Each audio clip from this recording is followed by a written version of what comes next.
Hello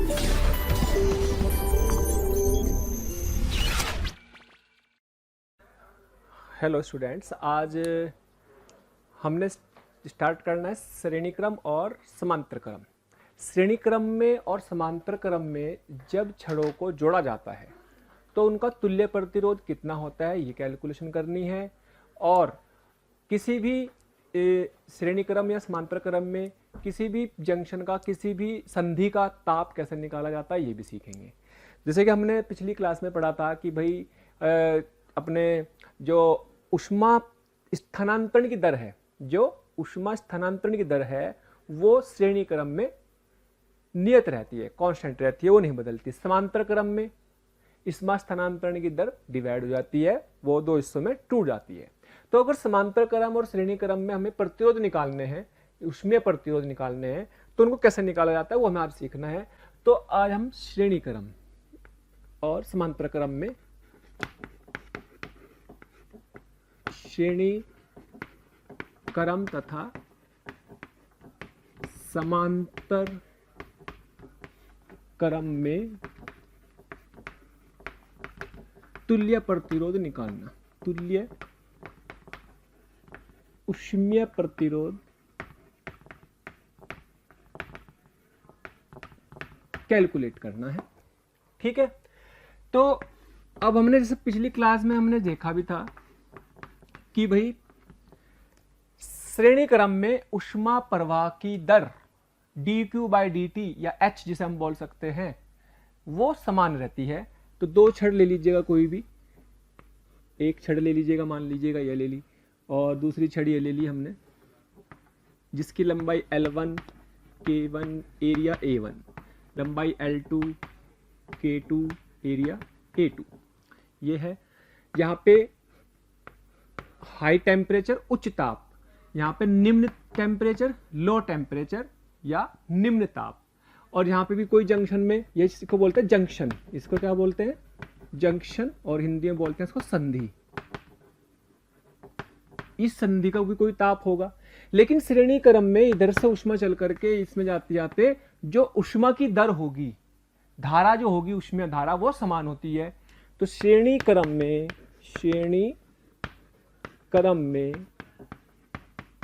ऊष्मीय धारा समान होती है। आप ऐसा समझो कि अगर आप इन्हें यहाँ पे दो पाइप जोड़ दे, जैसे पानी डाला तो वो पानी सीधा निकल जाएगा, वो कहीं भी बीच में डिवाइड नहीं होगा, कहीं पे इसको दो हिस्से अलग अलग नहीं जाएंगे। तो समान होती है, यानी कि अपने पास आप बोल सकते हैं कि जो dQ/dt इतने हिस्से में होगी वही dQ/dt इतने हिस्से में होगी, और वही dQ/dt इतने हिस्से में भी होगी। तो कोई से भी हिस्से से निकाल लो।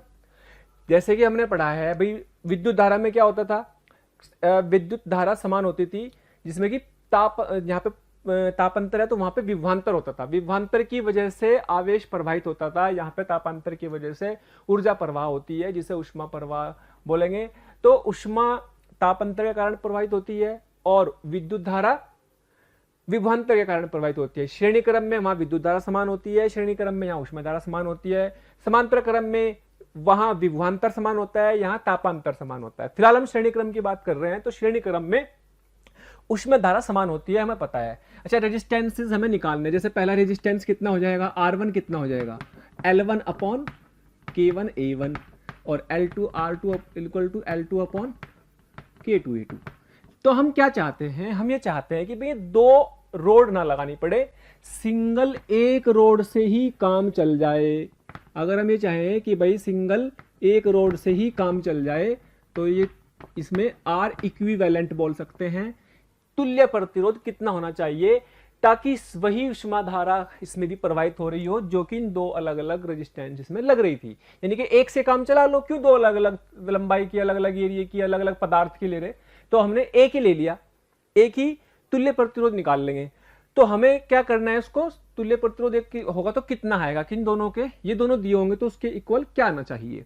सबको पता है कि R1 + R2 आएगा, लेकिन उसको निकालने का तरीका क्या है। तो जो H है dQ/dt, क्या वो समान है, क्या वो यहां से यहां तक निकालेंगे तब भी इतनी होगी H, क्या वो यहां से यहां तक निकालेंगे तब भी इतनी, और यहां पूरे में भी इतनी। तो आप क्या करो, इतने हिस्से से निकाल रहे हैं, पहले मान लो TH - T/R1 ऐसे निकाल ली। आप इसको ऐसे लिख सकते हैं TH minus T equal to HR1, equation 1। और यही H आप ऐसे भी निकाल सकते हो, यहां से यहां तक के लिए भी निकाल सकते हैं। तो यहां से यहां तक के लिए निकालेंगे अगर, तो T माइनस टी एल, ये ज्यादा टेम्परेचर, ये कम, तो ज्यादा में से कम अपॉन R2। भाई जैसे विभवांतर बटे रेजिस्टेंस होता था, वैसे तापांतर बटे रेजिस्टेंस होगा, प्रतिरोध होगा।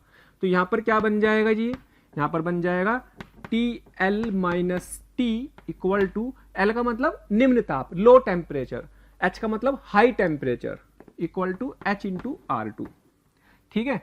अगर तीसरी एक और बात कर ले हम, क्या TH, इसको ले लो पहले, इसको क्या करो, ऐड कर लो, इसको ऐड कर दिया मान लो, तो इससे ये सॉरी T माइनस TL, इससे कट जाएगा TH माइनस TL बराबर, इधर से H कॉमन आ जाएगा और ये आ जाएगा R1 प्लस R2, यह आ गया आज R1 प्लस R2।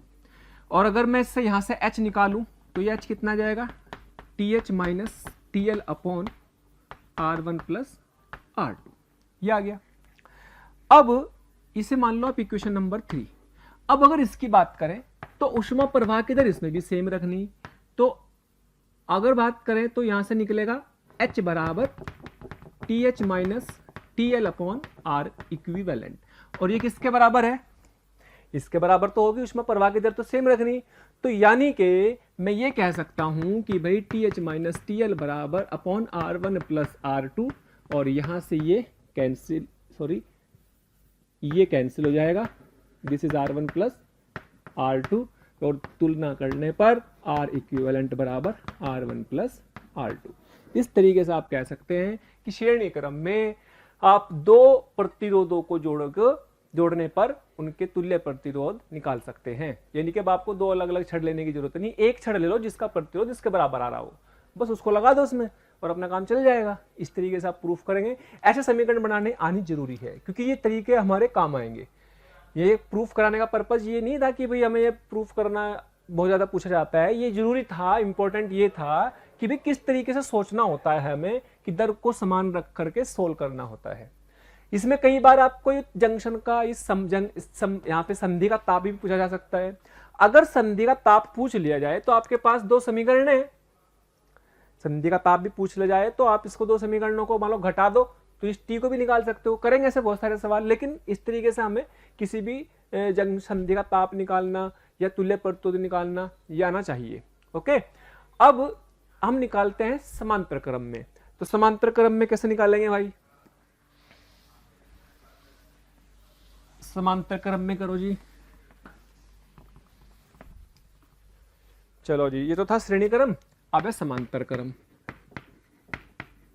समांतर क्रम, तो समांतर क्रम में तो वही अपना एक तो उच्च ताप, ये तो फिक्स होता है भाई, ये नहीं बदलना होता है ना। इसी के बीच में रोड लगा दो, तो मान लीजिएगा आपने रोड लगा दी, चलो ये आपका एक रोड यहां पर लग रही, एक रोड यहां पर लग रही, इसकी लंबाई L1, K1, A1, L2, K2, A2 और ये TL लो ताप।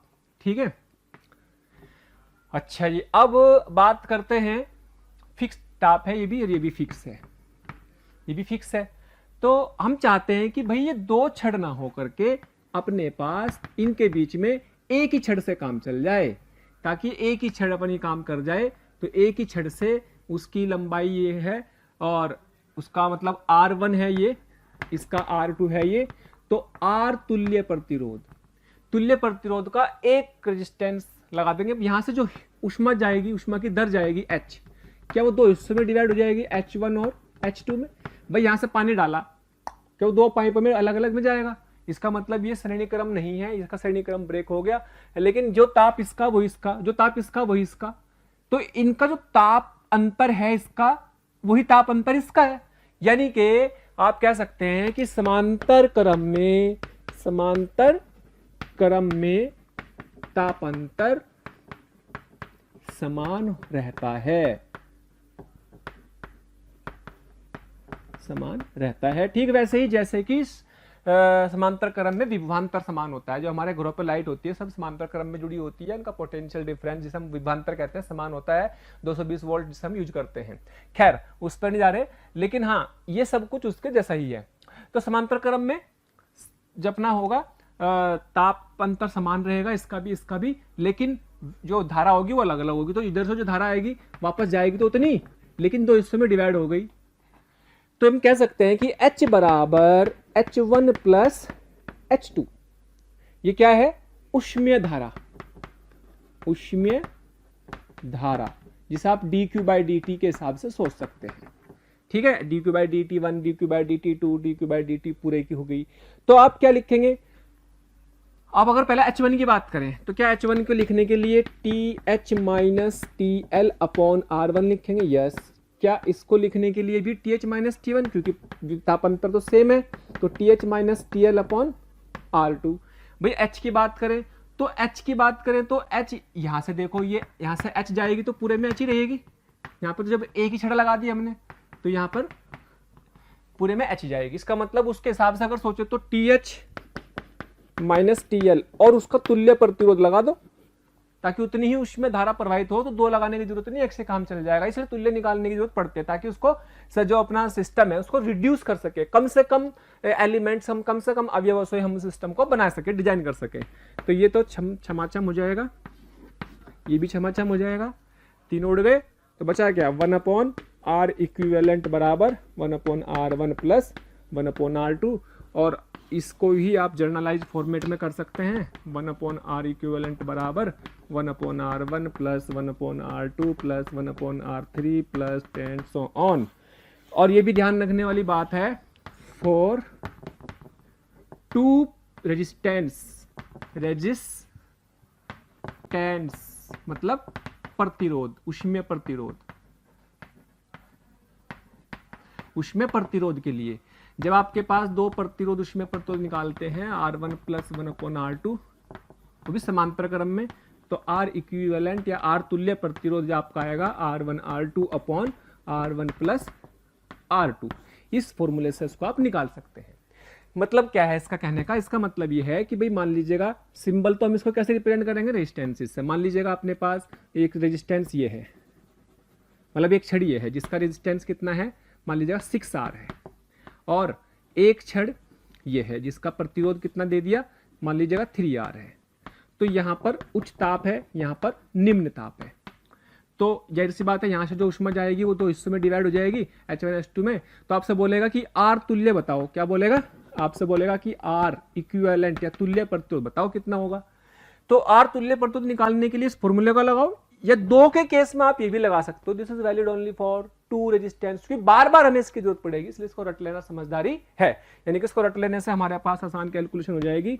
तो R तुल्य क्या हो जाएगा, 6R into 3R upon 6R plus 3R, यानी कि कितना बना, ये 6R into 3R upon 9R, R से R छमाछम 3 जा, ये 2 गया, यानी कि कितना आ गया 2R। इस तरीके से हमारे पास ये वैल्यू आ गई 2R के बराबर। तो हमें समांतर क्रम में ऐसे भी याद ये रखना है, ये बड़ा इंपॉर्टेंट फॉर्मूला होता है। तो समांतर क्रम में, यानी कि कहने का मतलब ये हुआ कि अगर हमें यहां से यहां तक ऊष्मा दो छड़ों से प्रवाहित करके पहुंचा रहे थे, तो उतनी ऊष्मा की दर को अब आप 6R और 3R के दो छड़ लगाने की जरूरत नहीं, बल्कि 2R की रेजिस्टेंस का एक छड़ लगा दो तो भी उतना ही काम हो जाएगा जितना पहले हो रहा था। ये मतलब होता है तुल्य प्रतिरोध को करने का। सर्किट छोटा हो जाता है, इनकी एक रोड से काम चल जाता है, सिंपल। ओके, तो ये है हमारा सीरीज, श्रेणी क्रम और समांतर क्रम, इनके फॉर्मूले प्रूफ करें। अब इन पे कुछ प्रॉब्लम देखनी है, बड़ा इंपॉर्टेंट होते हैं इनके क्वेश्चन, और आते हैं खूब भर भर के आते हैं, तो बहुत अच्छे समझेंगे। प्रॉब्लम ही प्रॉब्लम करनी है अब इसमें अच्छे समझने के लिए।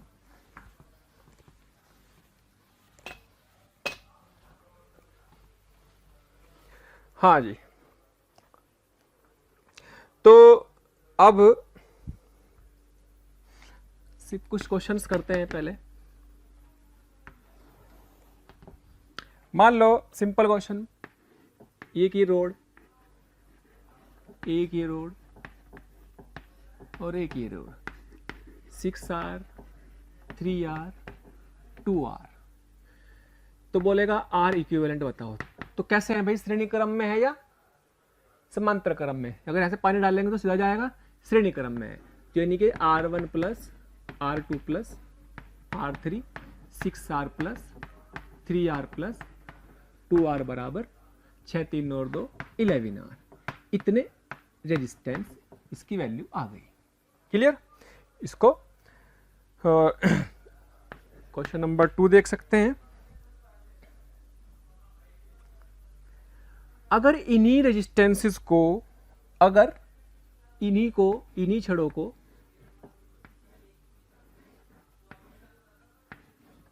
हमने क्या कर दिया, समांतर क्रम में जोड़ दिया, समांतर क्रम में जोड़ दिया, तो ये 6R 3R 2R, तो क्या समांतर क्रम में आ गई?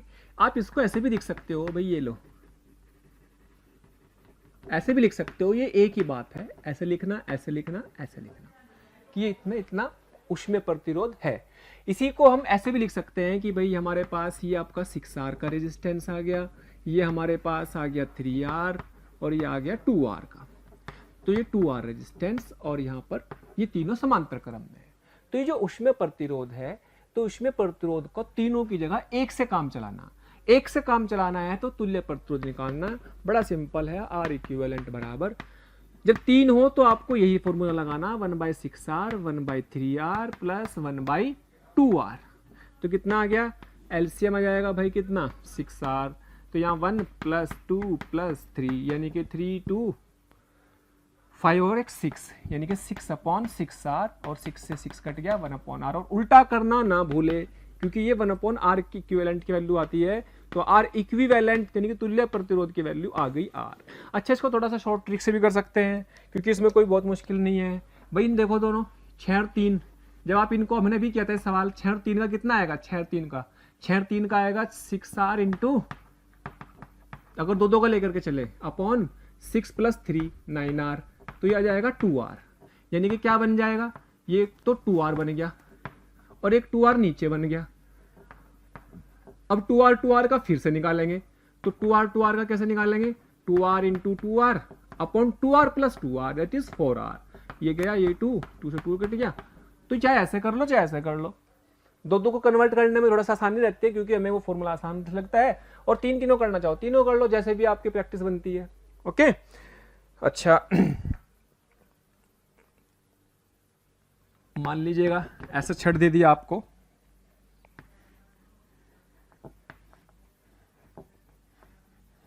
सिक्स आर ये 3 छड़ दे दी और आपको एक रोड यहाँ पे भी लगा दी 6R की, और एक छड़ यहाँ लगा दी, एक छड़ यहाँ लगा दी, और ये आपके पास ये भी 6R दे दी, ये भी 6R दे दी। और आपको बिंदु A और B के बीच में, A और B के बीच में तुल्य प्रतिरोध निकालना है कि A और B के बीच में बस एक ही छड़ से काम चल जाए। अलग अलग बिंदुओं के बीच में प्रतिरोध अलग अलग हो सकता है, अलग अलग बिंदुओं के बीच में प्रतिरोध अलग अलग हो सकता है। तो इसमें कितना आएगा भाई? देखो यहां से अगर ऊष्मा चली तो क्या वो यहां से ऊष्मा इन तीनों हिस्सों में डिवाइड होगी, लेकिन क्या तीनों एक ही बिंदु है? ये तीनों भी एक ही बिंदु है, ये तीनों तो समांतर क्रम में दिखेंगे और तो ये दोनों भी समांतर में होंगे, लेकिन यहाँ पर भी ऊष्मा अलग होगी, यहाँ पर भी ऊष्मा अलग होगी, यहाँ पर भी अलग, यहाँ पर भी अलग। तो कहने का मतलब है कि पहले आपको क्या दिख रहा है कि ये तीनों समांतर क्रम में है, यस। क्या ये दोनों भी समांतर क्रम में है? यस। तो पहले क्या करो, इन तीनों का समांतर क्रम में तुल्य प्रतिरोध निकाल लो। तो इन तीनों का तुल्य प्रतिरोध निकालते हैं भाई। मान लो 1/R1 equivalent 1/6R plus 1/6R plus 1/6R कितना आ जाएगा? 3/6R यानी कि 1/2R। तो R1 इक्विवेलेंट, इसको हमने R1 इक्विवेलेंट नाम दे दिया, R1 that is what 2R। वो क्या हो गया? 2R। अच्छा ये क्या है भाई? इसको मान लो R2 इक्विवेलेंट, ये कितना आएगा? तो 6R और 6R का कितना? 6R into 6R plus 6 + 6 12R, 6 दूनी 12 यानी कि 3R। ठीक है, तो अगर सर्किट को बनाया जाए दोबारा से, भाई यहाँ पे 6 आ गया और ये वाला इसकी जगह आ गया 2R और उसकी जगह कितना आ गया भाई? 3R। तो A और B के बीच में, यहाँ A और B के बीच में कितना आ गया? RAB कितना, 6 2 8 और 3 11 R। इस तरीके से आप तुल्य प्रतिरोध की कैलकुलेशन कर सकते हैं। ठीक है, थैंक यू सो मच प्यारे स्टूडेंट्स, हमें इतना प्यार देने के लिए। डेली हजारों स्टूडेंट्स हमारे वीडियो लेक्चर देख करके लाभान्वित हो रहे हैं। हमारी आपसे रिक्वेस्ट है कि आप हमारे डिस्क्रिप्शन बॉक्स में जा करके हमारे लिंक को क्लिक करें, अपना एनरोलमेंट सुनिश्चित करें। जो स्टूडेंट्स डाउट सॉल्विंग और स्टडी मटेरियल के लिए भी इच्छुक हैं, वो हमारे प्रीमियम कोर्स के लिए अप्लाई करके ज्वाइन कर सकते हैं। ओके, और देख सकते हैं और भी बहुत सारे एग्जाम्पल बनाए जा सकते हैं। जैसे आप मान लीजिएगा आपको छड़ ऐसे दे दी, ये लगा दी छड़, एक छड़ इधर से आ गई, एक छड़ इधर से आ गई, और ये मान लीजिएगा 3R और 1R 2R और ये R 4R, ये A ये B। आपसे पूछा है कि R A B बताओ, A और B के बीच में तुल्य प्रतिरोध। सिंपल है, आपको दिख रहे हैं कि सबसे पहले यहाँ से जो करंट जाएगी वो दोनों हिस्सों में डिवाइड हो जाएगी, यानी कि यहाँ पे सीरीज तो नहीं है, पर हाँ जितनी करंट यहाँ जाएगी उतनी यहाँ जाएगी, जितनी धारा यहाँ से निकलेगी उतनी धारा यहाँ से। तो यानी कि दोनों कैसे आ गए श्रेणी क्रम में, ये दोनों कैसे आ गए श्रेणी क्रम में। तो इन दोनों का मिला करके कितना बनेगा, 3 और 3 का ये बन गया 6R। अच्छा, ये भी श्रेणी क्रम में आ रहे, वाह जी वाह। तो कितना बन गया, 2 और 1 3R। तो 6R और 3R दोनों कैसे बनेंगे, समांतर, क्योंकि दो ताप यहाँ है और यहाँ है, इनका दोनों का ताप अंतर और उसका ताप अंतर समान होगा, यानी कि दोनों का विभवांतर समान जैसा होता था वहां पर, से तापांतर समान है। तो इसका मतलब ये दोनों आपके 6R और 3R समांतर क्रम में होंगे, और समांतर क्रम में होंगे तो समांतर क्रम में 6R और 3R का क्या बनेगा, इनका 6R और 3R का समांतर क्रम में 6R इंटू 3R बटे 6 + 3 9R, 3 3R और 3 दूनी कितना आ गया, 2R। ये कितना बन गया, 2R। यानी कि अब आप ये कह सकते हैं कि भाई यहां पर R है, इस पूरे की वैल्यू कितनी आ गई, 2R आ गई, उसको 2R लगा दो, और इसकी वैल्यू यहाँ पे कितने लगा दो, 4R। तो ये भी तीनों किस में आ गए, श्रेणी क्रम में। तो RAB कितना बन गया, RAB बन गया 4 2 6 और 1 7 7R। इस तरीके से आप, इसका मतलब आप इस सर्किट को ऐसा ना लगा करके इनके बीच में, A से B के बीच में 7R का एक छड़ लगा दो जिसका रेजिस्टेंस या प्रतिरोध 7R के बराबर हो। ठीक है, तो इस तरीके से हम प्रतिरोधों को निकालने की गणना कर सकते हैं। जब आप विद्युत धारा का चैप्टर 12 में पढ़ेंगे तो आपको और भी बहुत तरीके के सवालों को कराया जाएगा तुल्य प्रतिरोध निकालने के लिए, कुछ और प्रैक्टिस भी करेंगे। लेकिन और अपने ऐसे सवाल थोड़े बहुत 10th में भी करे होंगे श्रेणी क्रम समांतर क्रम के, तो ठीक उसी तरीके से हमें इनको लेकर चलना। बस वहां प्रतिरोध यहाँ छड़ आ गई, छड़ को लगा दिखा दो, छड़ की जगह पर आप उनका सिंबल, इनका प्रतीक लगा दो। उनका प्रतीक क्या है, सिंपल ऐसा बनाकर कर दो। भाई यही सर्किट आपका ऐसे भी तो दे सकता है, वो ऐसे भी तो दे सकता है ना। ये और ये क्या अलग अलग है या सेम है, भाई ये सेम है। ठीक है, यार ये 3R, ये 3R, ये R, ये 2R, ये 4R, तो ये एक ही बात है। ठीक है, जो हमें अभी तक जो हम छड़ की फॉर्म में कर रहे थे, तो छड़ की फॉर्म की जगह उसको रेजिस्टेंस में दिखाओ, सिंबल से प्रतीक की फॉर्म में, क्योंकि ये तो हमारा सिमेट्रिक डायग्राम होगा ना, जिससे हमें किताबों में कैसे दिखाना है वो है।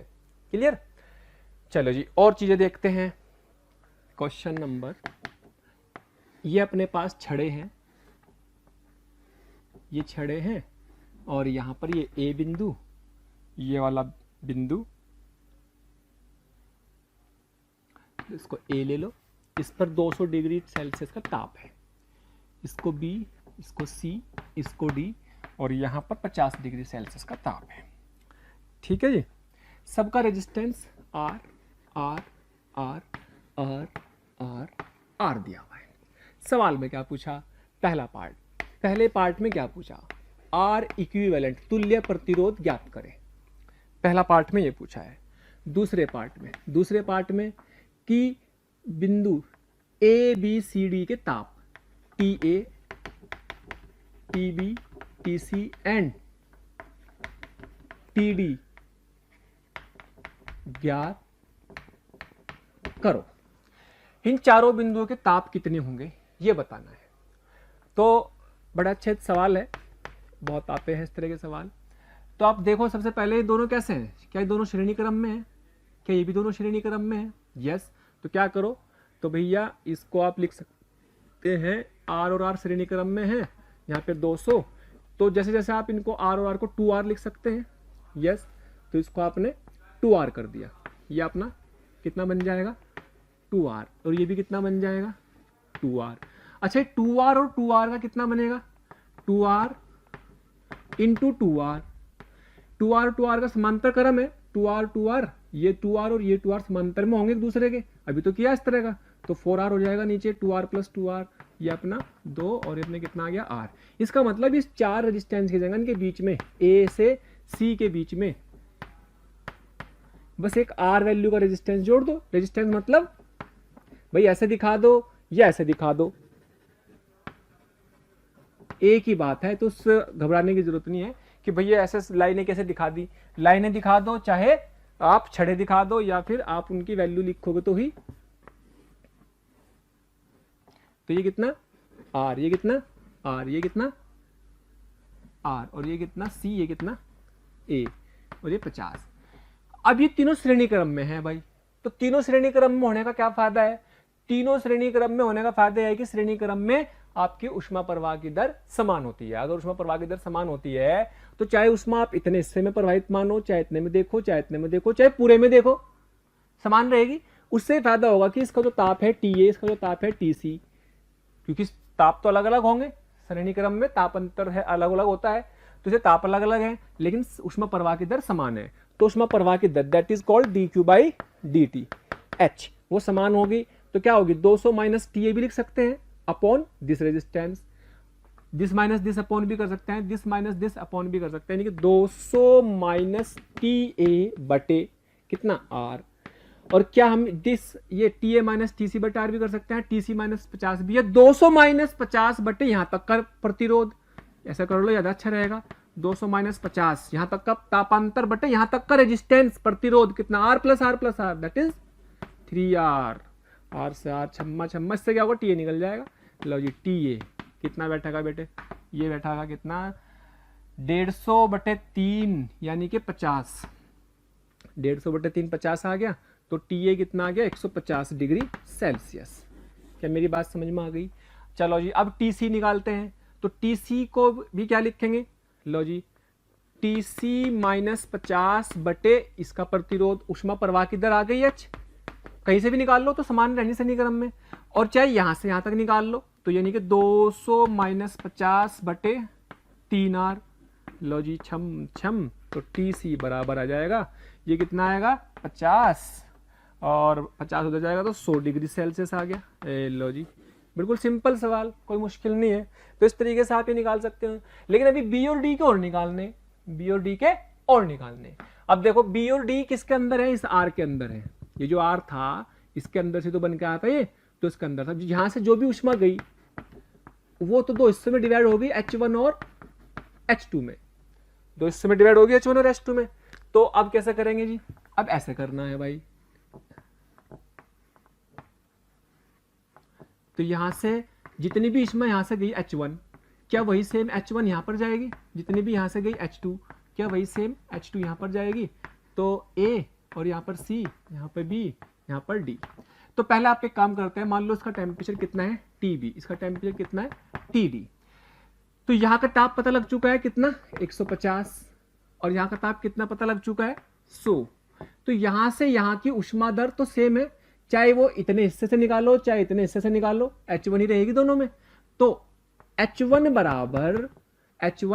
बराबर कितनी 150 माइनस TB बटे इसका रेजिस्टेंस R, और चाहे यहां से यहां तक के लिए निकाल लो तो TB माइनस 100, TB माइनस 100। ये समझ में आ रहा ना किस में से किसे घटा रहे भाई, ज्यादा में से कम घटा रहे, बट प्रतिरोध जैसे वोल्टेज अपॉन प्रतिरोध होता है, प्रतिरोध से डिवाइड करते हैं, बिल्कुल सेम वैसे ही करना।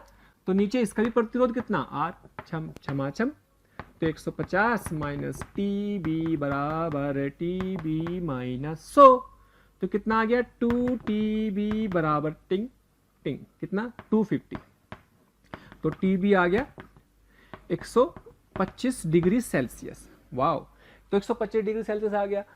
अब हम डी निकालना है, तो डी में क्या है, H2 की बात करेंगे तो H2 क्या होगा, this minus T D, 150 minus T D upon कितना, ये रेजिस्टेंस R, ये भी R हो गया और ये भी R है।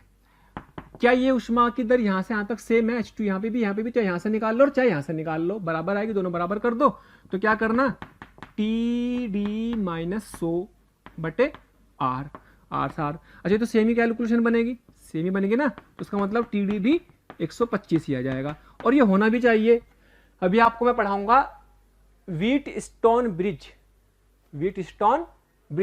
WSB। व्हीटस्टोन ब्रिज में क्या होता है, अगर आमने सामने के प्रतिरोधों का मल्टीप्लीकेशन बराबर हो, जैसे यहां पर R into R R square, R into R square, अगर आमने सामने के प्रतिरोधों का गुणनफल समान हो तो ये दोनों ताप समान होते हैं, इसे कहते हैं व्हीटस्टोन ब्रिज। अभी समझेंगे इसको, व्हीटस्टोन ब्रिज को अलग से पढ़ेंगे, उसकी टेंशन लेने की जरूरत नहीं। फिलहाल तो ये समझ में आया कि नहीं आया, ये सोचना है। तो ये समझ में आ गया, यानी कि हम किसी भी संधि का, किसी भी जंक्शन का ताप निकालने में कामयाब हो चुके हैं। इसका मतलब अब हमारे लिए इस तरह के बहुत सारे सवाल अगर आएंगे तो हम आसानी से कर पाएंगे। तो किसी भी जंक्शन का ताप निकालना का तो तरीका है वो इस तरीके से सोचना है कि भाई उष्मा प्रवाह की दर श्रेणी क्रम है तो समान रख दो, और अगर वो श्रेणी क्रम नहीं है तो फिर उसको आपको ताप अंतर के हिसाब से लेके चलना है। ओके, चलो जी,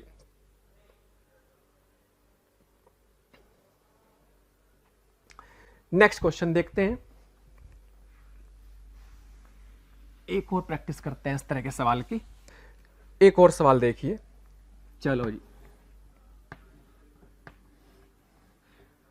आपको यहां पर दिया हुआ है 300 डिग्री सेल्सियस और यहां पर दिया हुआ है 80 डिग्री सेल्सियस। ये रेजिस्टेंस R है, ये भी R है, ये भी R है, ये भी R है, ये भी R है, R। और कुछ पॉइंट दे देते हैं A B C D। तो सवाल क्या होगा आप समझ गए होंगे। पहले तो क्या सवाल होगा, R तुल्य निकालना, R इक्विवेलेंट निकाल लो। अच्छा, पहले वाले सवाल में R तुल्य निकाला था क्या? पहले वाले सवाल में R तुल्य निकालने में कोई दिक्कत नहीं थी, हमने ताप निकाला था। R तुल्य का क्या आंसर था वो निकाल सकते हैं उसमें तो, क्योंकि हम इस तरह का सवाल अभी कर चुके। दूसरा सवाल TA, TB, TC, TD ये निकालना है। ठीक है, चलो जी, R तुल्य निकाल देते हैं इसमें पहले। अभी इससे पहले वाले सवाल में हमने R तुल्य क्यों नहीं निकाला, क्योंकि उस तरह का सवाल हम पहले कर चुके, वो आप अपना आप निकाल सकते थे। लेकिन इसमें भी आप कर तो सकते हो खुद भी, लेकिन फिर भी मैं बताता हूं भाई। देखो, यहां से अगर उष्मा जाएगी तो वो तो दो हिस्सों में डिवाइड हो जाएगी, इसको बोलते हैं जंक्शन। इसको क्या बोलेंगे, जंक्शन। जंक्शन बोल दो या फिर संधि बोल दो। तो जाहिर सी बात है दो हिस्सों में डिवाइड हो जाएगी। अगर यहाँ से H जा रही होगी तो वो दो हिस्सों में डिवाइड हो जाएगी, H1 और H2 में। लेकिन जितनी भी यहाँ जाएगी ये पूरा श्रेणी क्रम में है, ये H2, ये पूरा श्रेणी क्रम में है H2, और फिर ये दोनों आकर के यहाँ पे दिस प्लस दिस जुड़ जाएंगी और यहाँ पर ये H बाहर आ जाएगी। तो यानी कि तीनों श्रेणी क्रम में दिख रहे हैं, तो R तीनों को श्रेणी क्रम में जोड़ दो जी। चलो 3R हो जाएगा, और ये R, 3R और R क्या आपस में समांतर क्रम में होंगे? यस। तो पहले क्या करो, 3R और R का समांतर क्रम, इसका मतलब क्या कहलाता है, समांतर। तो 3R और R का समांतर 3R इंटू R। दो रेजिस्टेंस के लिए हम ये लगा सकते हैं R1 R2 upon R1 plus R2। तो 3R plus R, 3R square upon 4R। ये R से R कट जाएगा, कितना आ गया, 3R/4। यानी कि आप ये कह सकते हैं कि इस पूरे के पूरे प्रतिरोध की वैल्यू कितनी आ गई, ये आ गई। अब आपके पास सर्किट बन गया ये 300 R, इसके बीच में कितना आ गया, 3R/4, यहां पर कितना आ गया, 80, और ये R आ गया। तो ये पॉइंट था A, ये पॉइंट था C। वाह, ये तो श्रेणी क्रम में आ गए। अरे श्रेणी क्रम में तो उष्मा प्रवाह की दर समान होती है, चाहे इससे निकालो, इससे निकालो, इससे निकालो, इस पूरे से निकालो। तो इससे क्या फायदा होगा, TA और TC निकालने में आसानी रहेगी। चलो जी, ये इसमें H निकालते हैं, यहाँ से H बराबर कितनी, 300 माइनस TA, 300 माइनस TA बटे R बराबर क्या, 300 माइनस TA। यही उष्मा की दर तब भी निकल सकती है जब यहाँ से यहाँ तक के निकालेंगे, अच्छा आर इक्विवेलेंट निकाल लेते हैं पहले, पूरा तीनों का एक आर बना लो। आर इक्विवेलेंट कितना बनेगा, आर इक्विवेलेंट बन जाएगा, तीनों को जोड़ दो, are plus 3r/4 plus are, कितना बना 4 और 4 8 और 3 11r/4। तो ये तो आर तुल्य प्रतिरोध आ गया, पहला पार्ट तो हमारा ये आ गया। ठीक है, पहले पार्ट में तो कोई दिक्कत नहीं, लेकिन हमारे ये तुल्य प्रतिरोध तो निकालना आपको समझ में आएगा। हमारे लिए इंपॉर्टेंट है किसी भी संधि का ताप निकालना, जो हमारे लिए सेकंड पार्ट है। तो सेकंड पार्ट में अगर हम बात करें ये वाले में, तो सेकंड पार्ट के केस में फर्स्ट पार्ट तो हो ही गया, सेकंड पार्ट है 300 माइनस टी बटे आर। अब 300 माइनस 80, 300 माइनस 80 बटे कुल प्रतिरोध तुल्य, जिसे हम क्या बोलेंगे 11r बटे 4। वहां पे तुल्य प्रतिरोध कितना आया था पहले वाले सवाल में, 3r आया था। ठीक है, तो कितना बना, आर से आर कट जाएगा, तो कितना बचा भाई 300 माइनस टी बराबर 300 माइनस 80 220 और भाई इंटू 4। ये पहले से कर लो, 220 इंटू 4 बटे 11।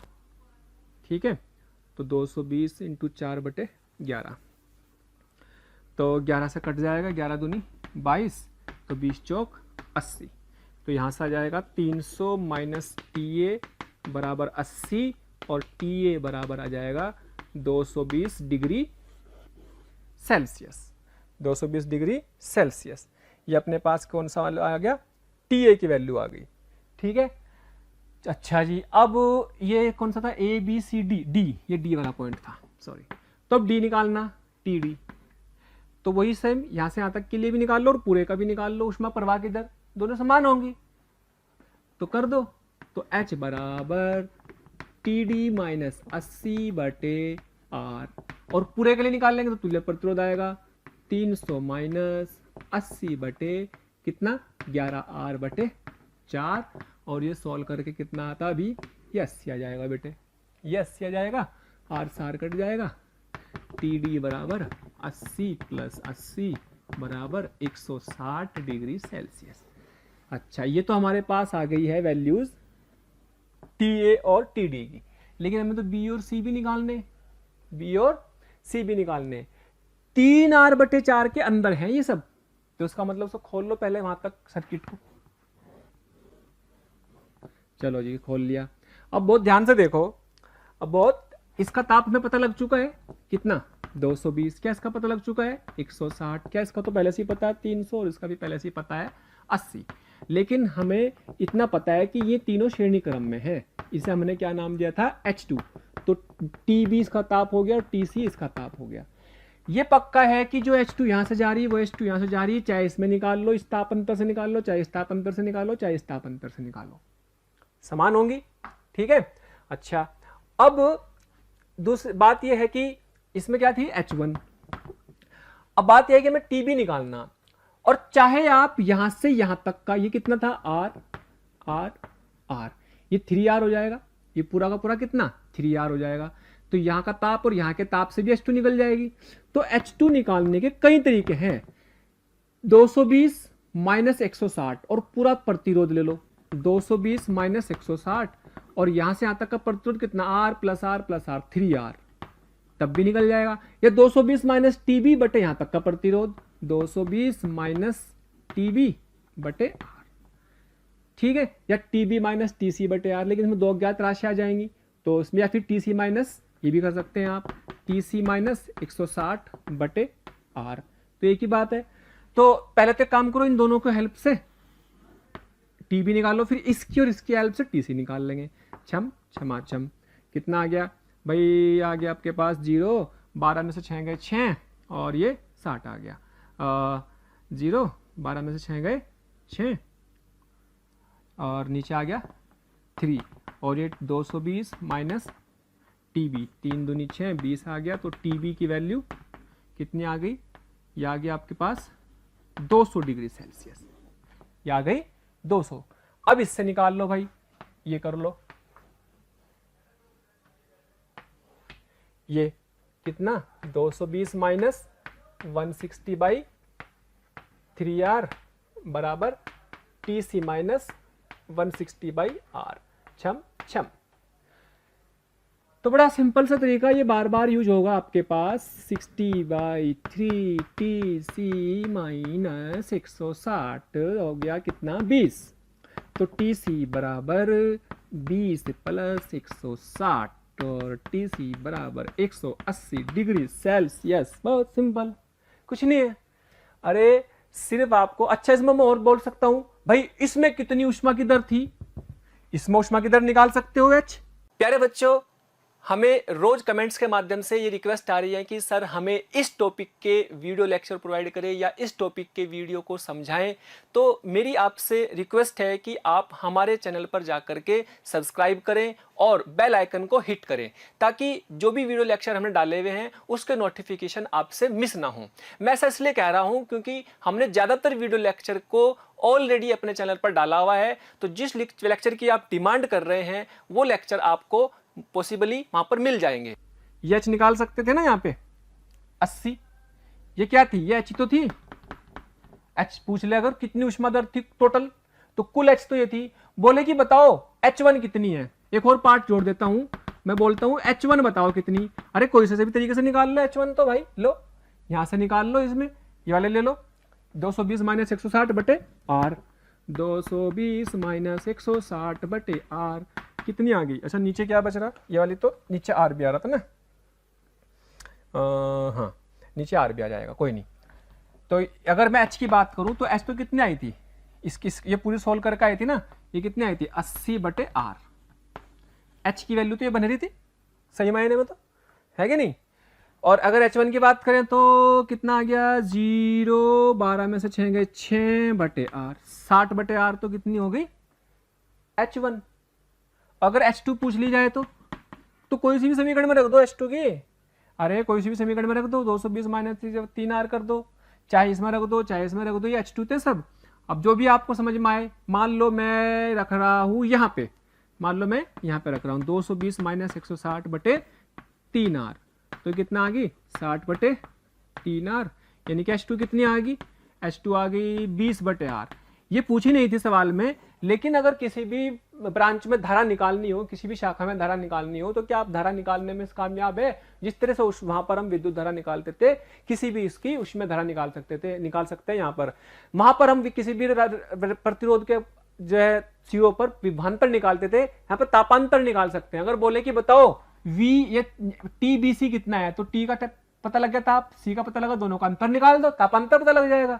बोलो, तो तापांतर निकालना हो, धारा निकालनी हो, कोई भी इसको करने का सबसे बड़ा तरीका यह है कि आप इन 2-3 सवालों को बहुत अच्छे से प्रैक्टिस करें और आपको सारे सवाल हो जाएंगे, कोई भी सवाल रुकने वाला नहीं है। ओके, हाँ जी, आगे बढ़ते हैं। आगे बढ़ते हुए प्रैक्टिस के सवालों को और देखते हैं।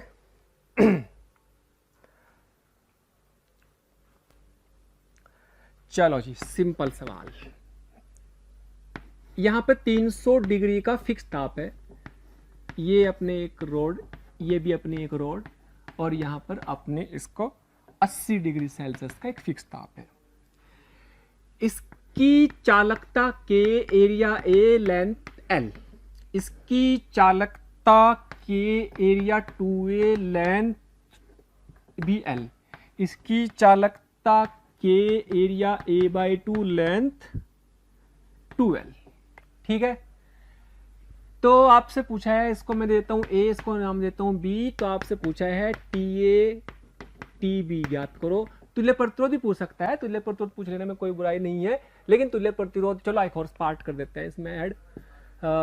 ये आपका पहला पार्ट मान लो, पहला पार्ट आप मान लो R इक्विवेलेंट, तुल्य प्रतिरोध निकालना, और दूसरा पार्ट आपको निकालना TA TB, A और B के जंक्शन का ताप। तो उसमें कुछ नहीं है, तो जैसे इसकी बात करें तो ये R1, यहां से ये कितना बैठेगा, ये R1 मान लो, ये कितना बैठेगा R, क्या ये L/KA बैठेगा, यस। ये कितना बैठेगा भाई, क्या ये L/R2 मान लो इसको, या चलो R2 मान लो, इसको R माना, इसको R2 मान लिया, L/K × 2a। क्या इसको मैं इस वाले रेजिस्टेंस की फॉर्मेट में लिख सकता हूं, that is L/KA × 2, that is R/2। इसकी बात करें तो इसको भी अच्छे से लिख लेते हैं, R3 मान लो ये R3 है, तो भाई 12 अपॉन K इंटू A/2, 2 ऊपर पहुंच जाएगा तो 4L अपॉन KA, और ये क्या है जी, ये R है, तो यानी कि R3 कितना बन गया 4R। तो आप ये कह सकते हैं कि भाई 3 रेजिस्टेंस R और R/2 और 4R श्रेणी क्रम में है। आप ये तो कह सकते हो कि ये R, ये कितना R/2, ये 4R, क्या श्रेणी क्रम में है?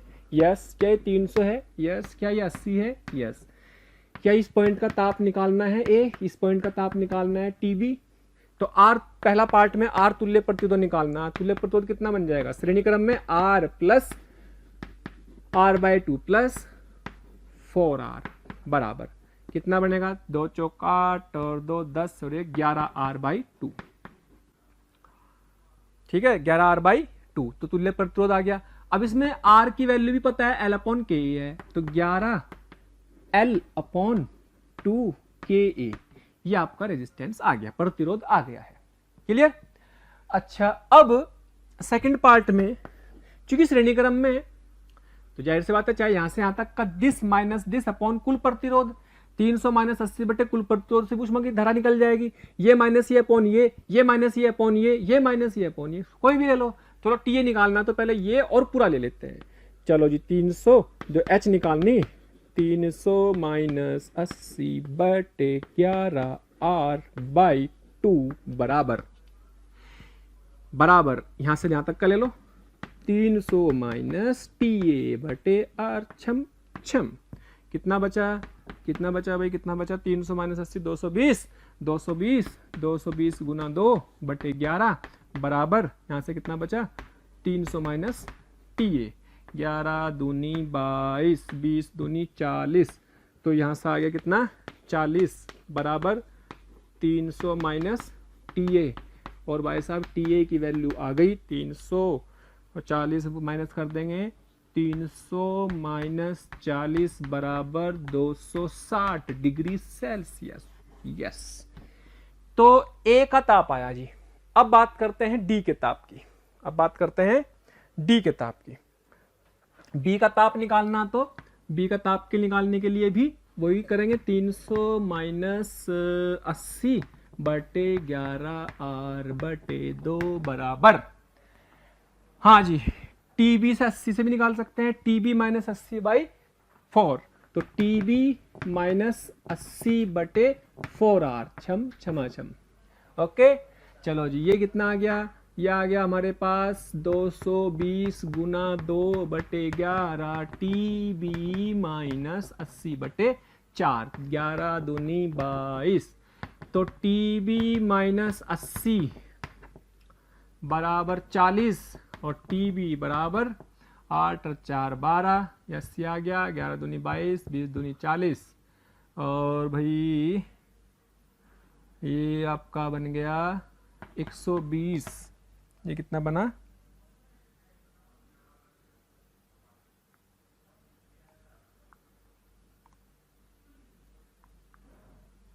इसका रेजिस्टेंस इसका था 4R था, ठीक है, तो इसका रेजिस्टेंस हमने 4R कर, अच्छा ये 4 छूट गया, ये 4 रह गया, तो ये 4 रहा, तो TB माइनस 80 बराबर 40 गुना 4, और TB बराबर 160 प्लस 80, और TB की वैल्यू आ गई 0, 8 और 6 14, हासिल को लगा 1 और 1 2, 240 डिग्री सेल्सियस।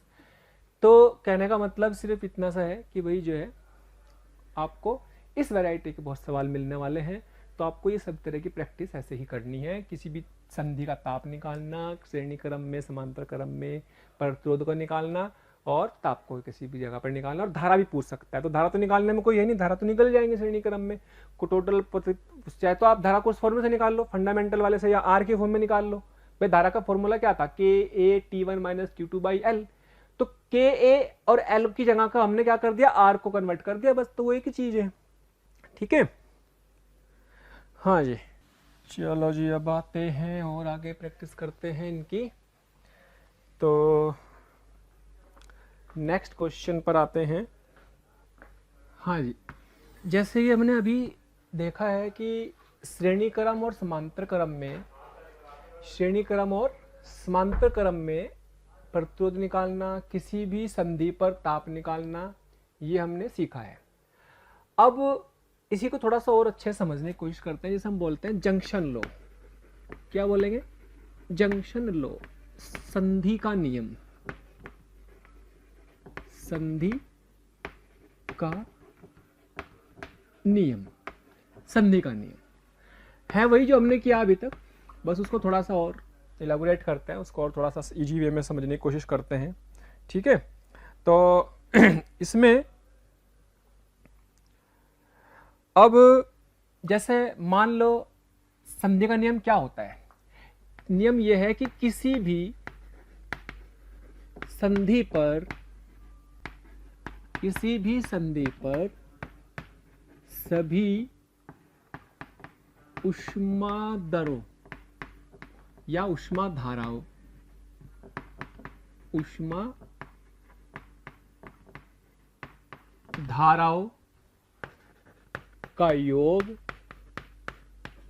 शून्य होता है, शून्य होता है।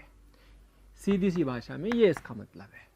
ठीक, जैसे मान लो इसका मतलब ये है कि भाई मान लो आपके पास एक छड़ है, छड़ समझ लो, प्रतिरोध समझ लो, एक छड़ ये है, ऐसी एक छड़ ये है, यहां से ऊष्मा गई, क्या ये ऊष्मा H1 है? मान लो यहां से ऊष्मा गई H2 और H3 में।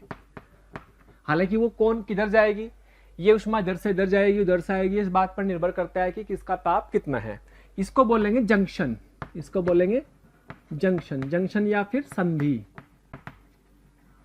तो अगर बोले संधि का ताप बताओ, जबकि आपको बाकी के ताप पता है, ये भी पता है, ये पता है, ये बताओ, जंक्शन का ताप बताओ, तो आप क्या लिखते हो? आप लिखते हो ऐसे H1 बराबर, कि यहां से पानी गया, दो पाइपों में डिवाइड हो गया, यानी कि श्रेणी क्रम तो है ही नहीं ना, समांतर क्रम है, तो यहाँ पे तो आपको डिवाइड होगा, तो आप लिख सकते हो कि H1 बराबर H2 प्लस H3। इस H1 को ये भी लिख सकते हैं dq by dt1, dq2 by dt, इसको लिखते हैं dq3 बाई dt। तो ऐसे लिख सकते हैं। ये तो हमारा कैसा नियम है? सादा सीधा साधा नियम हमने पढ़ा कि भाई जिसे हम किरचॉफ का नियम भी कह सकते हैं, आगे आप समझेंगे किरचॉफ का धारा का नियम भी बोल सकते हैं। लेकिन फिलहाल तो आप तो सीधा सीधा से भाषा में समझे कि भाई यहां से धारा गई और दो हिस्सों में डिवाइड हो गई। लेकिन अगर डेटा के साथ ले लेता हूं मैं कि भाई मान लो आपने इसको ताप दे दिया 0 डिग्री सेल्सियस, इसको ताप दे दिया 100 डिग्री सेल्सियस, इसको 50 डिग्री सेल्सियस दे दिया। ठीक है, और अब अलग ही दे देता हूं मैं इसको, मान लीजिएगा हमने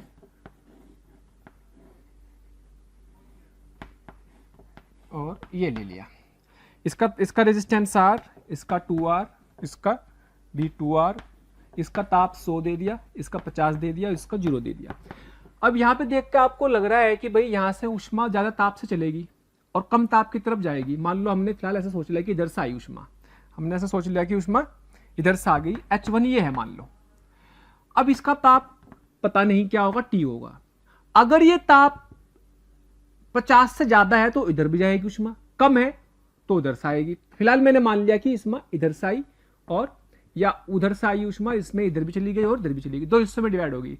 पानी उधर से आया, इस पाइप में गया, इस पाइप में गया, मुझे नहीं पता कि जो ऊष्मा जाएगी वो किस तरफ जाएगी, लेकिन इसके हिसाब से अगर मैंने ऐसे मान लिया इसको, तो इसके हिसाब से तो आप क्या लिखोगे कि ये वाली आई धारा इधर भी गई, इधर भी गई, दो पाइपों में डिवाइड हो गई, यानी कि H1 बराबर H2 प्लस H3, इसमें H2 ले लो, इसमें H3 ले लो, ऐसा मान लो, एक ही बात है। ठीक है, मैं अपने डेटा से समझा रहा हूं इस चीज को। तो H1 को क्या लिखेंगे आप? H1 को लिखेंगे 100 माइनस T बटे 2R, और H2 को क्या लिखेंगे? यहां से यहां तक जा रही है अगर, तो T माइनस 0 बटे R। H3 को क्या लिखेंगे? T माइनस 50 बटे 2R। तो सोल्व करके T आ जाएगा। ठीक है, सोल्व करके T आ जाएगा, आप निकाल सकते हो सब। लेकिन मैं इसको थोड़ा सा मॉडिफाई कर रहा हूं कि भाई देखो, अगर मैं इस में से माइनस कॉमन ले लूं तो T माइनस हो जाएगा, और माइनस हो जाएगा तो उधर चला जाएगा, यानी कि मैं लिख सकता हूं T माइनस 0 बटे R और t माइनस 50/2r, और अगर इसको इधर ले जाऊं तो ये बनेगा प्लस का t माइनस 100/2r। क्या इसमें किसी को कोई दिक्कत? भाई अगर t माइनस करूंगा तो माइनस का हो जाएगा, उधर आकर प्लस का हो जाएगा। तो बहुत ध्यान से देखो, t minus t minus t minus का मतलब क्या हुआ? इसका मतलब मैंने ये मान लिया कि सबसे बड़ा ताप ये है, तभी तो t में से माइनस कर रहा हूं सबको, है ना। तो हालांकि जो भी दिशा होगी अपने आप आ जाएगी, ताप इसका आने के बाद पता लग जाएगा कि भाई जो भी ताप आया, मान लो इसका ताप आया 80, तो 80 आने का मतलब ये वाली धारा इधर से इधर आ रही होगी। 80 आया तो 80 में से इसमें से जाएगी तो इधर भी जाएगी और इधर भी जाएगी। और मान लो t का आंसर आ गया 20 आ गया, तो उधर से उधर तो आएगी, लेकिन 20 आ गया तो इधर से उधर तो नहीं जा सकती, इधर से इधर, तो दिशा अपना आप डिसाइड हो जाएगी। एक्चुअल में जो उष्मा है उसमें दिशा तो होती है, लेकिन ये वेक्टर क्वांटिटी नहीं है। ऐसी क्वांटिटी को बोलते हैं टेंसर क्वांटिटी, टेंसर राशियां, खैर जिनमें दिशा हो लेकिन वो वेक्टर के सदिशों के नियमों का पालन ना करे। विक सदिश नहीं है लेकिन ये इसमें दिशा होती है, तो दिशा के हिसाब से हम इसमें चलते हैं। तो अब इसको मैं ऐसे लिख दिया मैंने, तो तब भी निकल जाएगा टी। भाई ये अलग चीज थोड़ा ही है, लेकिन टी डिसाइड करेगा कि वास्तव में जो डायरेक्शन आपने डिसाइड करी ये वाली, ये वास्तव में ये डायरेक्शन सही है या गलत है। टी का आंसर निकालते हैं। तो टी का आंसर निकालने के लिए क्या बनेगा? इस पूरी इक्वेशन में आपके पास बनेगा टी प्लस टी माइनस 50/2, इसमें सब आर डिवाइड इसमें से निकल जाएगा, आर द्वारा का मल्टीप्लाई हो जाएगा, 0 कर दिया, और ये बन जाएगा T minus 100/2 equal to 0। Actual में इसी को बोलते हैं हम जंक्शन लो, इसी को बोलते हैं हम, सारे को ऐसे लिख देने को ही बोलते हैं जंक्शन लो। क्या बोलेंगे? जंक्शन लो या संधि का नियम। जंक्शन बन रहा ना, यहाँ पे जुड़ ना रोड़े, तो कितना बनेगा? 2t plus T minus 50 plus T minus 100 बराबर, पूरी इक्वेशन को 2 से मल्टीप्लाई कर दिया, 0 आ गया, 2 3 4, 4t बराबर 150 और t बराबर 150/4 37.5 डिग्री सेल्सियस। हाँ अब देखो, अब ये अगर 37 पॉइंट आया, 37.5 आया, तो इसका मतलब ये डायरेक्शन सही थी, ये डायरेक्शन भी सही थी क्योंकि ताप ज्यादा, लेकिन ये वाली डायरेक्शन गलत थी, यानी कि ये वाली डायरेक्शन ऐसे होगी, यानी कि 50 में से इधर से उष्मा फ्लो हो रही होगी, ये दोनों जाकर के इधर जाकर के निकल गई होंगी। तो जंक्शन के नियम में आपको क्या माना? इसका इस वाली क्वेश्चन से क्या मतलब है कि टी में से सब्ट्रैक्ट कर रहे, टी में से घटा रहे, इसका मतलब आपने ये मान लिया कि टी ही टेम्परेचर सबसे ज्यादा है, यानी कि टी में से ही निकल रही उष्मा, टी की तरफ से ही उष्मा बाहर की तरफ जा रही, फिर उसका आंसर अपना भी डिसाइड कर देगा कि एक्चुअल डायरेक्शन क्या है। ठीक है, तो जैसे मान लीजिएगा अगर मैं इसके हिसाब से अगर नियम बनाऊं कि भी मान लीजिएगा इसका ताप है आपके पास T1, इसका ताप है T2, इसका T1 मान लो, इसका T2 मान लो, इसका T3 मान लो, इसका T मान लो। तो जंक्शन लो क्या कहता है? अभी आपको कोई दिशा दिखाने की जरूरत नहीं है, अभी आपको कोई दिशा दिखाने की जरूरत नहीं है। जंक्शन लो ये कहता है कि भाई जंक्शन लो के हिसाब से आप, ये कहता है जंक्शन लो कि आपको जो भी पॉइंट का जंक्शन या फिर संधि मानी, जिसको संधि माना, आप मान लो कि सारी धाराएं बाहर निकलती हुई है, ऐसा मान लेना आपने, क्योंकि जब ऐसा मान लेंगे तो ये ताप आप मान लेंगे सबसे ज्यादा हो गया, तो this minus this, this minus this, this minus this he करना पड़ेगा। जब बाहर की तरफ मान ली तो सारा टी में से माइनस करेंगे, यानी कि T minus T1/R1 plus T minus T2/R2 plus T minus T3/R3 बराबर 0। और ये सब क्या है? ये ऊष्मीय धाराएं तो है, ये सब क्या है? ऊष्मीय धाराएं। तो ऊष्मीय धाराओं का योग 0 है, सिग्मा ऊष्मा धारा का मतलब H, सभी ऊष्मीय धाराओं का योग 0 होता है किसी भी जंक्शन पर, इसी को बोलते हैं जंक्शन का नियम। तो अब आपको क्या करना है? सीधी सी भाषा में किसी भी जंक्शन को दिया हो तो उस जंक्शन का ताप T मान लो, और ये मान लो कि उसी से बाहर निकल रही ऊष्माएं, उससे बाहर निकल रही, तो उसमें से ही माइनस करो सारे टेम्परेचरों को, और सारी की सारी धाराओं को उस जंक्शन पे जितनी भी मिल रही है, जुड़ रही है, सबको जोड़ दो, इक्वल टू 0 कर दो, उस ताप का जंक्शन का ताप निकल जाएगा। क्योंकि अगर आप टेम्परेचर निकालने में कामयाब हो गए तो आप बहुत सारी इंफॉर्मेशन निकाल सकते हैं उस क्वेश्चन के बारे में। तो मेरे ख्याल से जंक्शन का ताप निकालने का तरीका समझ में आ गया होगा। चाहे तो आप सीधे सीधे हीट के डिवाइड कर लो या फिर आप जंक्शन लो लगा दो। इसकी और प्रैक्टिस करके देखते हैं और समझते हैं क्या मतलब है इसका। तो आप इस बात का ध्यान रखें कि ऊष्मा एक सदिश राशि नहीं है, लेकिन फिर भी इसमें दिशा होती है, और ऐसी राशियों को क्या बोलते हैं? टेंसर राशि बोलते हैं। खैर ये आपकी जानकारी के लिए था कि भाई इसमें दिशा होती है, बट ये सदिश नहीं है क्योंकि सदिशों के नियमों का पालन नहीं करती। अगर आपको हमारे वीडियो लेक्चर्स पसंद आ रहे हैं तो प्लीज़ लाइक और शेयर करना ना भूलें। इससे आपके साथी, आपके जो ज़रूरतमंद दोस्त और विद्यार्थी हैं उन तक भी ये वीडियो लेक्चर पहुंच जाएंगे ताकि वो भी इससे लाभान्वित हो सकें। और अभी मैं यही कहना चाहूँगा कि आपका इतना प्यार और इतना स्नेह देखकर हमारी मोशन की पूरी टीम बहुत मोटिवेटेड है और आपके इस प्यार के कारण, इस मोटिवेशन से ही हम और अच्छे से अच्छे कंटेंट आपको प्रोवाइड करते रहेंगे। तो जंक्शन लॉग पर ही बेस कुछ प्रॉब्लम देखते हैं एक दो, ताकि आपको इसको और अच्छे से अप्लाई करना आ जाए। इसी को हम आगे बोलेंगे किरचॉफ का करंट का नियम, किरचॉफ का धारा का नियम, किरचॉफ करंट लॉ, केसीएल बोलते हैं इसको, केसीएल, जिसे आप कहाँ पे पढ़ेंगे 12th में धारा वाले चैप्टर में पढ़ेंगे अच्छे से डिटेल में। इसका मतलब ये हुआ कि हमारे लिए ये भी कोई नई चीज नहीं होने वाली, ये भी आगे आप वापस रिपीट करने वाले हैं। इसलिए बोल रहा हूँ कि ये चैप्टर आपका कॉपी पेस्ट है एक तरह से विद्युत धारा चैप्टर का। जो चीज थोड़ी सी अलग होगी, नहीं होगी, वो हम बताएंगे। जैसे अब आपके क्वेश्चन ले लेते हैं। मान लीजिएगा आपके पास ऐसे सवाल दे दिया, ये क्या है, छड़ है, ये भी छड़, ये भी छड़, ये भी छड़। बेटे इसका ताप डिग्री सेल्सियस आ गया 200 और इसका 100 आ गया और इसका ताप 50। इसका रेजिस्टेंस R/2 R/2 तो जंक्शन का ताप बताओ, इसका T बताना। सवाल समझ में आ गया होगा, ये T बताना। अब ये T डिसाइड करेगा कि ऊष्मा की दिशाएं किधर है, लेकिन मेरे को क्या करना, मुझे हर हाल में ये मान लेना है कि भाई सारी ऊष्माएं इधर से ही निकल रही है। ऐसा मान लो कि सारी ऊष्माएं इधर से ही निकल रही है ऐसे, तो अगर इसमें से निकलेंगी तो फिर तो सबसे बड़ा ये मान लिया, मान लो।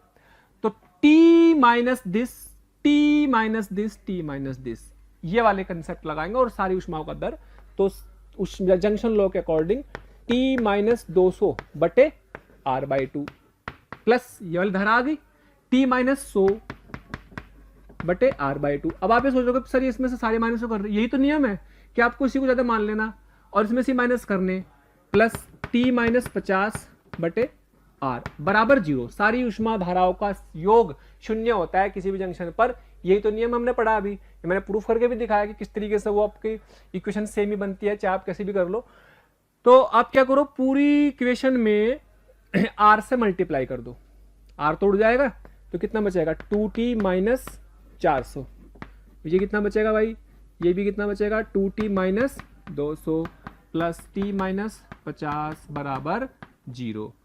2 4 5 5T बराबर 4 2 6 600 650, ये लो जी T बराबर कितना आ गया 130 डिग्री सेल्सियस आ गया।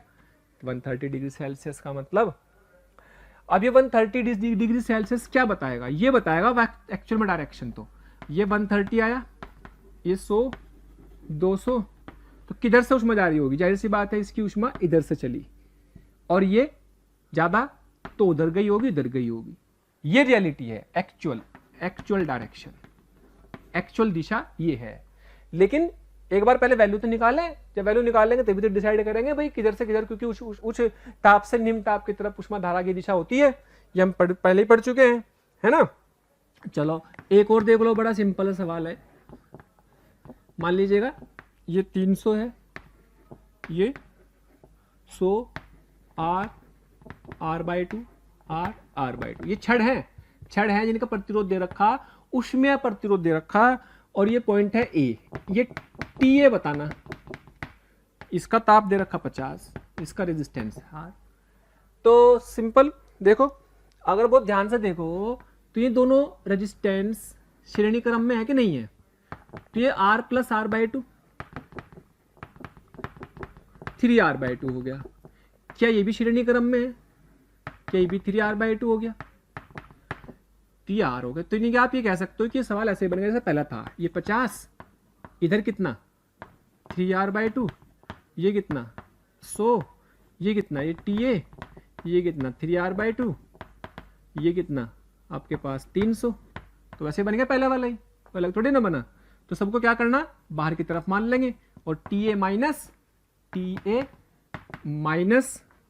300 बटे 3R/2 प्लस TA माइनस 100 बटे 3r/2 प्लस TA माइनस 50 बटे और उसका दे रखा था r इक्वल टू 0। पूरी इक्वेशन में r से मल्टीप्लाई करो, 2 ऊपर पहुंच जाएगा। 2TA माइनस 600, 2TA माइनस, अच्छा 3 भी नीचे, 2TA माइनस 200 बटे 3 प्लस TA माइनस 50 बराबर 0। अब पूरी समीकरण में 3 से मल्टीप्लाई कर दो, तो 2TA minus 600, 2TA minus 200 plus 3TA minus 3 पंजे 15, 150 बराबर 0। यस, इसका मतलब अब इसको सवाल को सोल्व करना आसान हो गया। 2 4 और 3 7, 7TA बराबर 6 2 8, 800, 950, लो जी 950 आया। ठीक है, तो TA बराबर आ गया 950 बटे 7 बराबर 135.7 डिग्री सेल्सियस।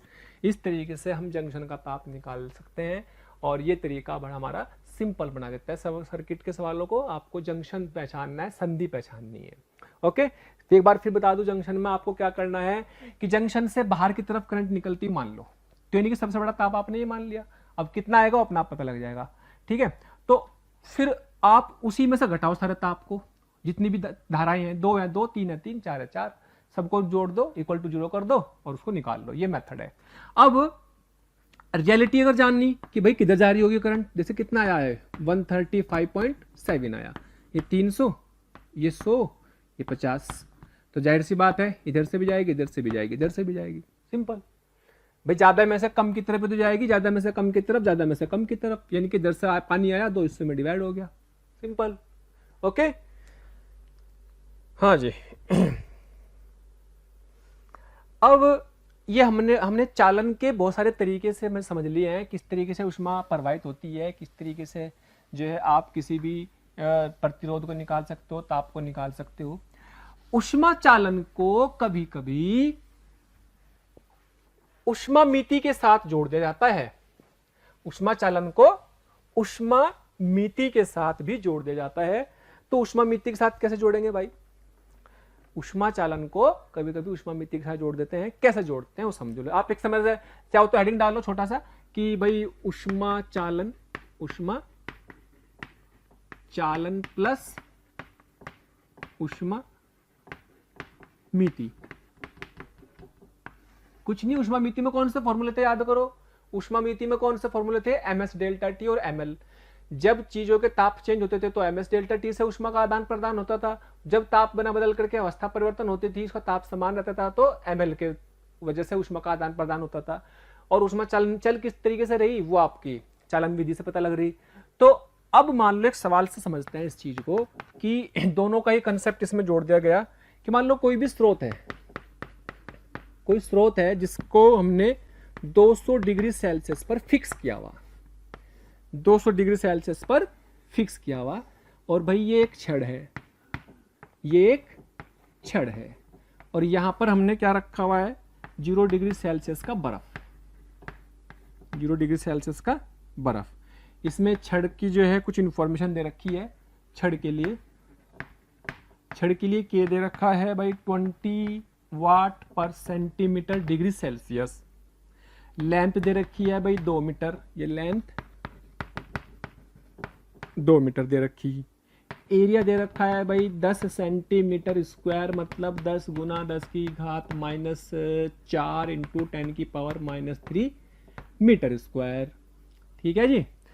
और आपको सवाल में क्या पूछा है जी? सवाल में ये पूछा है, पहले पार्ट में ये पूछा है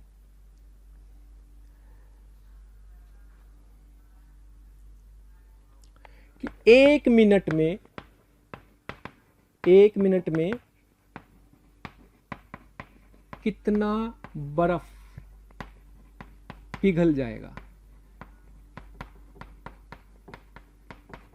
बहुत सारा बर्फ है जिसने 0 डिग्री सेंटीग्रेड मेंटेन किया हुआ है, सोर्स ने 200 डिग्री सेल्सियस मेंटेन किया हुआ है, तो यहाँ से यहाँ तक ऊष्मा जाएगी और सब कुछ साम्य अवस्था में है, कुछ नहीं बोला गया तो तब तक भी साम्य अवस्था रहेगी। तो यहाँ से यहाँ तक का ताप फिक्स है और साम्य अवस्था जाने के बाद तो यहाँ से ऊष्मा चलेगी इधर और यहाँ तक पहुंचेगी, ऊष्मा चालन मेथड से जाएगी। तो चालन विधि तो ये है, लेकिन ऊष्मा ले कौन रहा होगा, ये चालन विधि से यहाँ तक ऊष्मा दे रहा होगा ये, तो चालन विधि से जितनी भी ऊष्मा दी गई होगी वो ले रहा होगा तो पिघल रहा होगा, और पिघलने के हिसाब से ऊष्मा कौन से फॉर्मूले से लेगा, ml से, और चलने के हिसाब से कौन से उसमें से लेगा, dq/dt वाले फॉर्मूले से, Ka T1 - T2/L से, तो बराबर ml कर दो तो सब निकल जाएगा। चलो जी, अब इसमें चूंकि टाइम देर पूछा हुआ 1 मिनट में निकालना ही। अच्छा, दूसरा पार्ट भी कर दो। दूसरे पार्ट में क्या कह रहा है कि बर्फ के गलने की दर ज्ञात करो। बर्फ के गलने की दर यानी कि प्रति सेकंड कितना बर्फ पिघल रहा है, यानी कि dm/dt ज्ञात करो। समझ में आ गया दोनों सवाल? तो पहले पार्ट की बात करते हैं, सॉल्यूशन करते हैं। फर्स्ट पार्ट बड़ा सिंपल। तो ऊष्मा दे कौन रहा है भाई, यहां से यहां तक, कौन से मेथड से आ रही, तो dq/dt चालन विधि से आ रही, और जा किस में रही उसमें, तो वो ले रहा किसने से, ml से। तो ml तो क्या ऊष्मा है, तो dq/dt क्या है, Ka T1 - T2/L। चाहो तो आप dt को उधर ले जाओ, मल्टीप्लाई कर दो तो टोटल ऊष्मा आ जाएगी। आप इसको ऐसे लिख सकते हो, इंटू टी कर दो, टाइम से मल्टीप्लाई कर दो, क्योंकि एक मिनट में निकालना, प्रति सेकंड इतनी ऊष्मा, तो टी सेकंड में कितनी इतनी, यानी कि 60 से मल्टीप्लाई कर देंगे, 60 सेकंड में कितनी। और ये ऊष्मा दी यहां से यहां तक 60 मिनट तक गई, ली इसने, ली तो पिघल गया, पिघला तो कौन से फॉर्मूले से पिघला, m/L से, m/L से। L का मतलब उसकी गुप्त ऊष्मा, उसके पिघलने की गुप्त ऊष्मा। अच्छा, पिघलने की गुप्त ऊष्मा इसमें दी हुई है भाई, हमें पता भी है 80 होती है, तो पिघलने की गुप्त ऊष्मा को आप डायरेक्ट यूज कर सकते हो। तो L बराबर 80 कैलोरी पर ग्राम। चलो जी, बस हो गया सवाल, इसमें कुछ नहीं। मेन पॉइंट ये है कि भाई चालन को आपने किससे जोड़ दिया, चालन को ऊष्मामिति से जोड़ दिया, बस। और क्या है, K की वैल्यू दे रखी 20, बेटे वाट पर सेंटीमीटर डिग्री सेल्सियस, तो सेंटीमीटर को किस में बदलना पड़ेगा, मीटर में बदलना पड़ेगा। तो जिसको आपको लिखना पड़ेगा 10 की पावर -2 इंटू 10 की पावर -2, 10 की पावर -2 नीचे आएंगे और ऊपर जाकर के प्लस की हो जाएगी, ठीक है। अच्छा जी, एरिया 10 की पावर -3 हो चुका है। ताप, यहां से यहां तक का ताप अंतर 200 - 0 अपॉन लेंथ कितनी, 2 मीटर, लेंथ कितनी 2 मीटर, और टाइम कितना 60 सेकंड। 1 मिनट का मतलब 60 सेकंड, यहां पर 1 मिनट का बराबर लिख लेंगे, 60 सेकंड हो गया।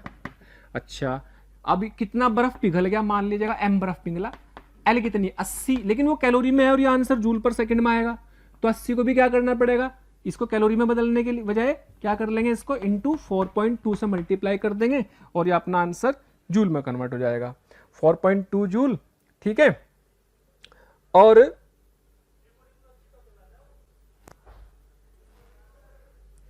ये कैलोरी पर ग्राम में था और ये भी आपकी जूल में, और अपॉन 10 की पावर -3 कर देंगे भाई। 80 कैलोरी पर ग्राम को अगर आप इसको कन्वर्ट करेंगे ना भाई, ये आएगा 80 इंटू 4.2 अपॉन ग्राम को भी तो लिख लोगे ना 10 की पावर -3, तो ये बन जाएगी जूल पर केजी।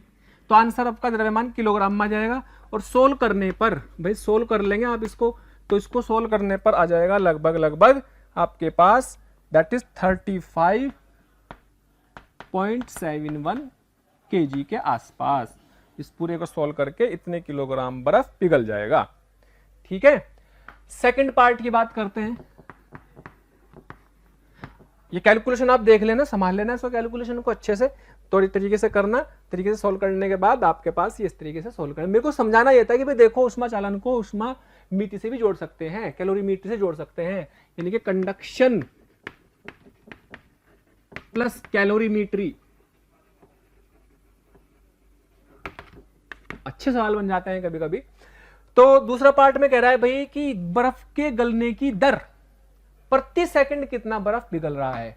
हाँ जी, लो, dq/dt बराबर Ka T1 - T2/L। यस, अब Q क्या फॉर्मूला, किस फॉर्मूले से ले रहा, ml से, dt Ka T1 minus T2 L। भाई L तो फिक्स है, L तो बाहर आ जाएगी, लेकिन प्रति सेकंड द्रव्यमान कितना पिघल रहा है वो dm/dt है, यही निकालना है। तो K कितना है, वही 20 इंटू 10 की पावर 2 10 की पावर -3 200 माइनस 0 बटे 2 और L की वैल्यू 80 इंटू कितनी 4.2 और भाई आपके पास यहां पर आ जाएगा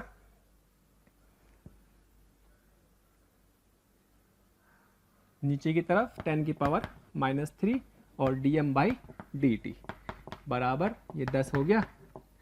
तो 10 ये पूरा का पूरा उड़ जाएगा इससे, तो 200 बचेगा। तो dm/dt ये निकालना 200 इंटू 10 की पावर -3 बटे 80 इंटू 4.2।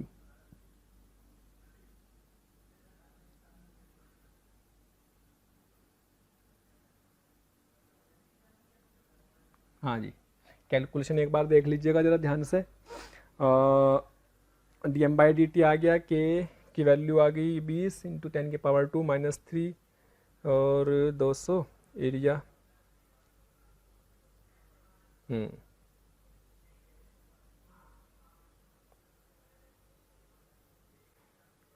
तो इसे सॉल्व कर लेंगे।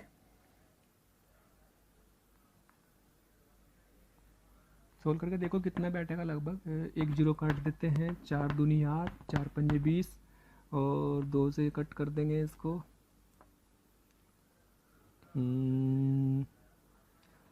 ऐसा करो, इसमें से डेसिमल हटाओ, इसको बढ़ा लो 25, तो 25 बट्टे 42 10 की पावर -3 किलोग्राम पर सेकंड। अगर 10 की पावर को हटा देंगे तो बन जाएगा 25/42 ग्राम पर सेकंड। तो लगभग बैठेगा अप्रोक्स 0.6 ग्राम पर सेकंड। भाई इसको 4 मान लो, 4 6 24 होता है, लगभग 0.6 ग्राम पर सेकंड का आसपास आ जाएगा। तो इस तरीके से आप इसकी उष्मा की दर भी निकाल, इसकी बर्फ के पिघलने की दर भी निकाल सकते हैं। यहाँ पे पानी निकाल दो तो उबलने की भी निकाल सकते हैं, स्टीम में बदल जाएगा, भाप में बदल जाएगा। तो इस तरीके से हम इसमें कैलोरीमेट्री और उष्मा चालन को जोड़ सकते हैं। ओके, तो एक बार फिर समझे, भाई कितना बर्फ पिघल जाएगा ये निकालना है, तो टाइम से मल्टीप्लाई कर दिया इतने समय में, लेकिन वो पिघल के तो उष्मा लेगा ml से, क्योंकि बर्फ 0 डिग्री का बर्फ 0 डिग्री के वाटर में तो कन्वर्ट होगा। तो इसका मतलब ताप तो नहीं बदल रहा, इसका खुद का ताप तो नहीं बदल रहा, तो उसका ताप वही है, इसलिए यहां पर उष्मा ml से ली। यहां से यहां तक ताप अंतर के कारण उष्मा प्रवाहित हो रही, तो प्रवाह का फॉर्मूला ये है। तो प्रति सेकंड कितनी प्रवाहित होती है वो पता ही है, T से मल्टीप्लाई कर दिया तो कुल समय में कितनी प्रवाहित हुई उतनी उष्मा उसने ले ली इतने समय तक और उसे पिघल गया। और इसी तरीके से आपने वहां पर उसमें उष्मा की दर निकाल ली कि प्रति सेकंड कितना द्रव्यमान, बर्फ के पिघलने की दर निकाल ली कि प्रति सेकंड कितना द्रव्यमान, 0.6 ग्राम प्रति सेकंड बर्फ पिघल रहा है। ठीक है, 0.6 ग्राम प्रति सेकंड बर्फ पिघल रहा है। तो यहाँ पे एक बार चेक कर लो कैलकुलेशन में कोई गड़बड़ तो नहीं है ना इस वाले में। ये आपका 10 आ गया, यूनिट का ध्यान रखो, ये अपना उड़ जाएगा 200 और ये 60 आ गया, ये उड़ा दो इससे, और अपना ये उड़ गया इससे, तो कितना बचेगा 6 दूनी 1200 और 1200 इंटू 10 अपॉन, यानी कि अपने पास आ गया तो ये ग्राम में आ जाएगा बेसिकली। हाँ, ये ग्राम में आएगा, ये ग्राम में आ जाएगा। इतने ग्राम इसमें उष्मा, इतने ग्राम बर्फ पिघल गया होगा। ठीक है, बस वो कैलकुलेशन को ध्यान रखना, कैलकुलेशन को मैनेज कर लेना। तो ये ग्राम में आएगा, क्योंकि मैंने कैसा आइडिया लगाया भाई, 0.6 ग्राम प्रति सेकंड लगभग पिघल रहा है, तो 60 मिनट में, तो 60 सेकंड में से मल्टीप्लाई कर लो, लगभग 36 के आसपास आ रहा, तो लगभग 36 के आसपास ये बैठेगा। तो यानी कि वो ग्राम में है। क्लियर? एक बार फिर से समझने की जरूरत है भाई, आपको बस ये ध्यान रखना है कि आपको कितनी उष्मा प्रति सेकंड जा रही है, उसको टाइम से मल्टीप्लाई करके कुल उष्मा कितनी गई, ली किसने, अगर वो ताप नहीं बदल रहा, उसका पिघलने में लगता है एमएल से ताप बदलेगा तो एमएस डेल्टा टी के बराबर रख देंगे। ऐसे सवाल भी होगा जिसमें एमएस डेल्टा टी के बराबर रखना पड़ जाए। मान लीजिएगा यहाँ ये वाली उष्मा जा रही, मान लो हमें कोई टैंकर रख देता पानी का और उसका ताप पहले 20 था और वो यहाँ से उष्मा 1 मिनट में 20 से उसका ताप 40 हो गया, तो फिर वो बर्फ उष्मा कैसे लेगा? एमएस डेल्टा टी से। तो एमएस डेल्टा टी से लेगा तो यहाँ एमएस डेल्टा टी रख देते। ठीक है, तो खैर अभी इसी तरीके का एक और क्वेश्चन देखते हैं, बढ़िया सवाल देखते हैं, इसको मिटा दें। चलो जी, अब नेक्स्ट क्वेश्चन इसी पर बेस देखते हैं एक और। तो प्यारे बच्चों, अगर आप चाहते हैं कि आपको किसी भी टॉपिक के लाइव डिस्कशन, वीडियो लेक्चर या स्टडी मटेरियल की जरूरत है तो कृपया आप हमें इस नंबर पर कॉल कर सकते हैं 18002121 18002121 यहां पर बर्फ है, यहां पे यह बर्फ 0 डिग्री सेल्सियस का बर्फ है। 0 डिग्री सेल्सियस के इस बर्फ को एक रोड से जोड़ दिया जिसने 100 डिग्री सेल्सियस का उबला हुआ पानी है, उबला पानी, बॉइल्ड वाटर। ये लेंथ है 15 सेंटीमीटर। ठीक है, ये दे रखा है बर्फ की गलने की गुप्त ऊष्मा 80 कैलोरी पर ग्राम, और यहां पर एक फ्लेम रखी हुई है। फ्लेम को सवाल में बोला है, फ्लेम मतलब एक मोमबत्ती, एक मोमबत्ती को इसके बीच में रखो और ऐसे रखना है, मोमबत्ती को ऐसी जगह पे रखना है, मान लो x दूरी पर रखना, तो ये x निकालना, ऐसी जगह पे रखना है कि उससे उष्मा चालन इधर भी जाए, उष्मा चालन इधर भी जाए, तो उष्मा चालन से ये भी पिघले और वो उबला होता ही वो भाप में बदले, तो इसके गलने की दर और उसके वाष्पन की दर बराबर हो। सवाल की लैंग्वेज समझे। इस मोमबत्ती को कहां पर रखा जाए जिससे कि बर्फ के गलने की दर और भाप के बनने की दर समान हो, तो ये x बताना है कितना होगा, यानी कि ये x है तो ये दूरी कितनी आ जाएगी, 15 माइनस x आ जाएगी। तो आपको ये बताना है कि यहां से जितनी उष्मा की दर है उतनी उष्मा की दर इसके लिए गलने की और उसके लिए भाप में बदलने की है अगर, तो ये x कितना है। सवाल को मैं दोबारा से लिख देता हूं कि एक मोमबत्ती को कहां रखा जाए, कहां रखा जाए ताकि बर्फ के गलने की दर, बर्फ के गलने की दर, ताकि बर्फ के गलने की दर और भाप के बनने की दर, भाप के बनने की दर समान हो, ताकि दोनों की दर समान हो।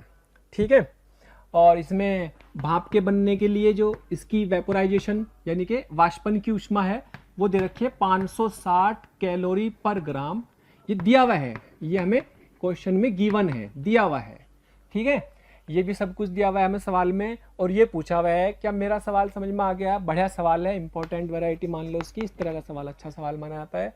पर इस तरह के सवालों को करने का तरीका क्या है, जो कंडीशन दे रखी है उसको अप्लाई कर दो। कंडीशन क्या दे रखी है, इसके गलने की दर और भाप के बनने की दर बराबर है, यानी कि दे रखी सॉल्यूशन में हमें इस बेसिस पे करना है कि dq/dt ऑफ आइस,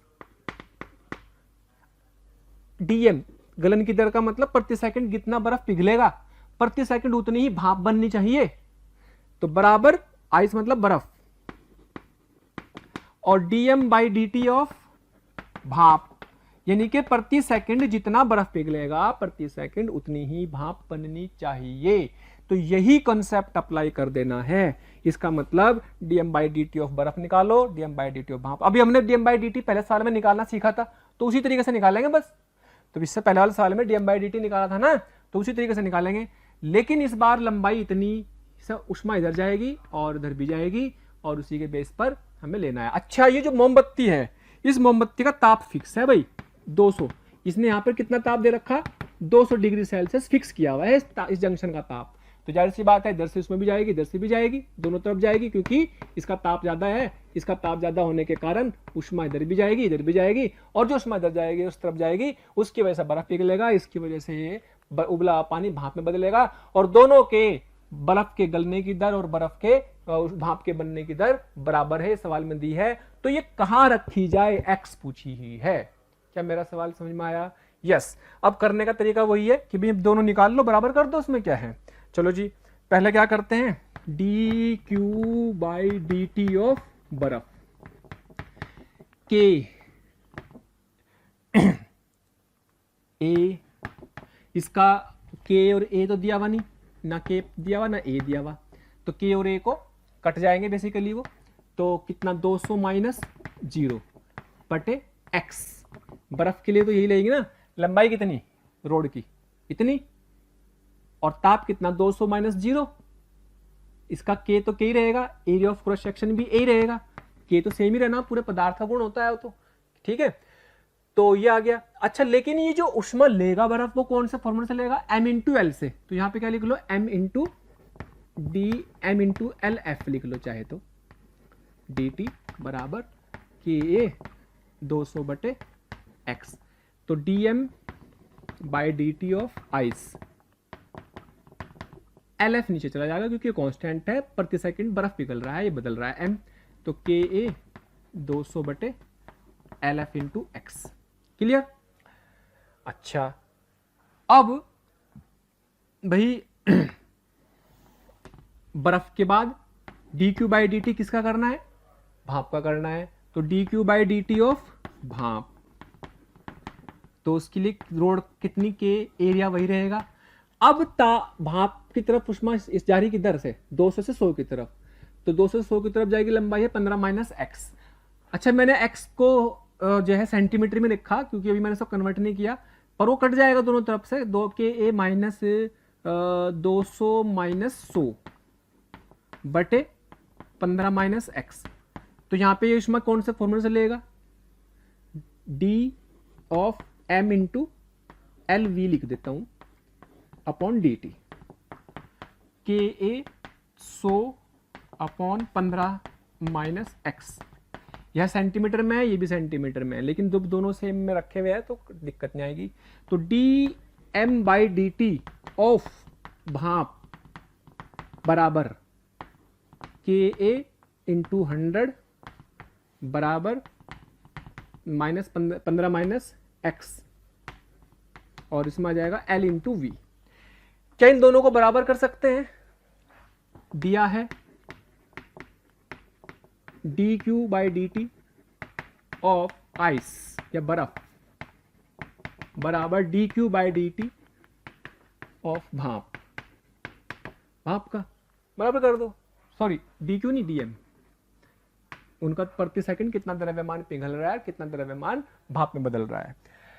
तो G D Q by D T, चलो जी आगे आ गया अपने पास के ए 200 बटे एक्स इंटू एल एफ, के ए 100 बटे 15 minus x into L we.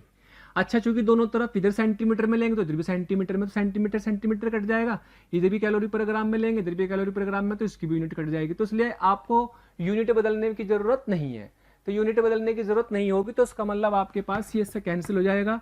अब आपके पास क्या होगा, इससे ये गया, ये गया, ये गया, ये गया, कितना बचा 2 बाई एक्स, दिस इज 80, और ये कितना ये आ जाएगा आपका 1 अपॉन कितना 15 माइनस एक्स इंटू 560। तो ये उससे उड़ गया, ये उड़ गया, 2 से ये गया 4, तो कितना आ गया भाई, ये अपना बना 15 इंटू 56 माइनस 56 एक्स बराबर 4x, बराबर 4x। तो ये कितना आ गया, उधर आकर के 60x हो गया, और 15 इंटू 56 और x बराबर 15 इंटू, कुछ गड़बड़ तो नहीं करी, कुछ गड़बड़ तो नहीं की है,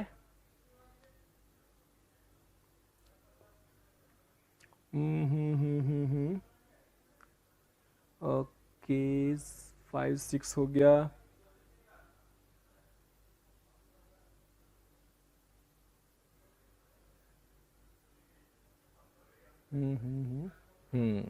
60x, ये इधर आ गया 60x आ गया, तो 15 इंटू 56/60, 15 चौका 60 और 4 से काटेंगे तो 14, तो x की वैल्यू आ गई 14 सेंटीमीटर।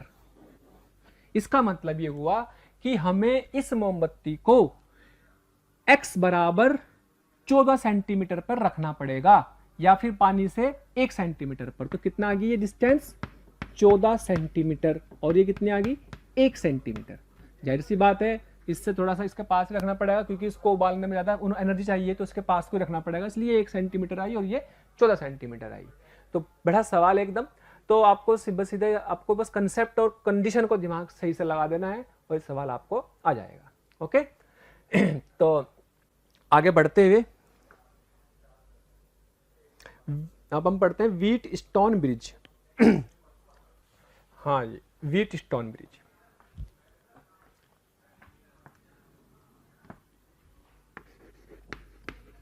व्हीट स्टोन ब्रिज, गेहूं पत्थर का पुल, ऐसे नहीं रटना, बस Wheatstone bridge, WSB, Wheatstone bridge है ना, ये हमें पढ़ना है। व्हीट स्टोन ब्रिज बोलेंगे इसको। तो व्हीट स्टोन ब्रिज क्या होता है भाई, 4 छड़, हमने 4 छड़े लगा दी, ऐसे लगा दी, इधर तो ताप दिया एक, यहाँ पे तो हमने सोर्स लगा दिया, कोई भी सोर्स लगा दिया, यहाँ पे भी सोर्स लगाया, यहाँ पर भी।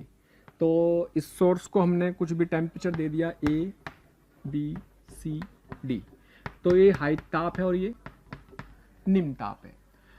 तो इसके बीच में भी 5वीं एक छड़ लगा सकते हैं। अच्छा अगर मान लीजिएगा ऐसा सवाल है तब तो कोई दिक्कत नहीं, दोनों श्रेणी क्रम में दिख रहे और फिर वो जो दोनों श्रेणी क्रम में आएंगे समांतर क्रम में आ जाएंगे, तब तो कोई टेंशन वाली बात नहीं है। लेकिन 5 छड़ अगर दे दी जाए, अगर 5 छड़ दे दिए, 5वीं छड़ ये दे दी, अब ना तो श्रेणी क्रम बचा क्योंकि यहाँ से जो ऊष्मा जाएगी वो 2 हिस्सों में बट जाएगी, ना श्रेणी क्रम बचा और ना समांतर क्रम बचा।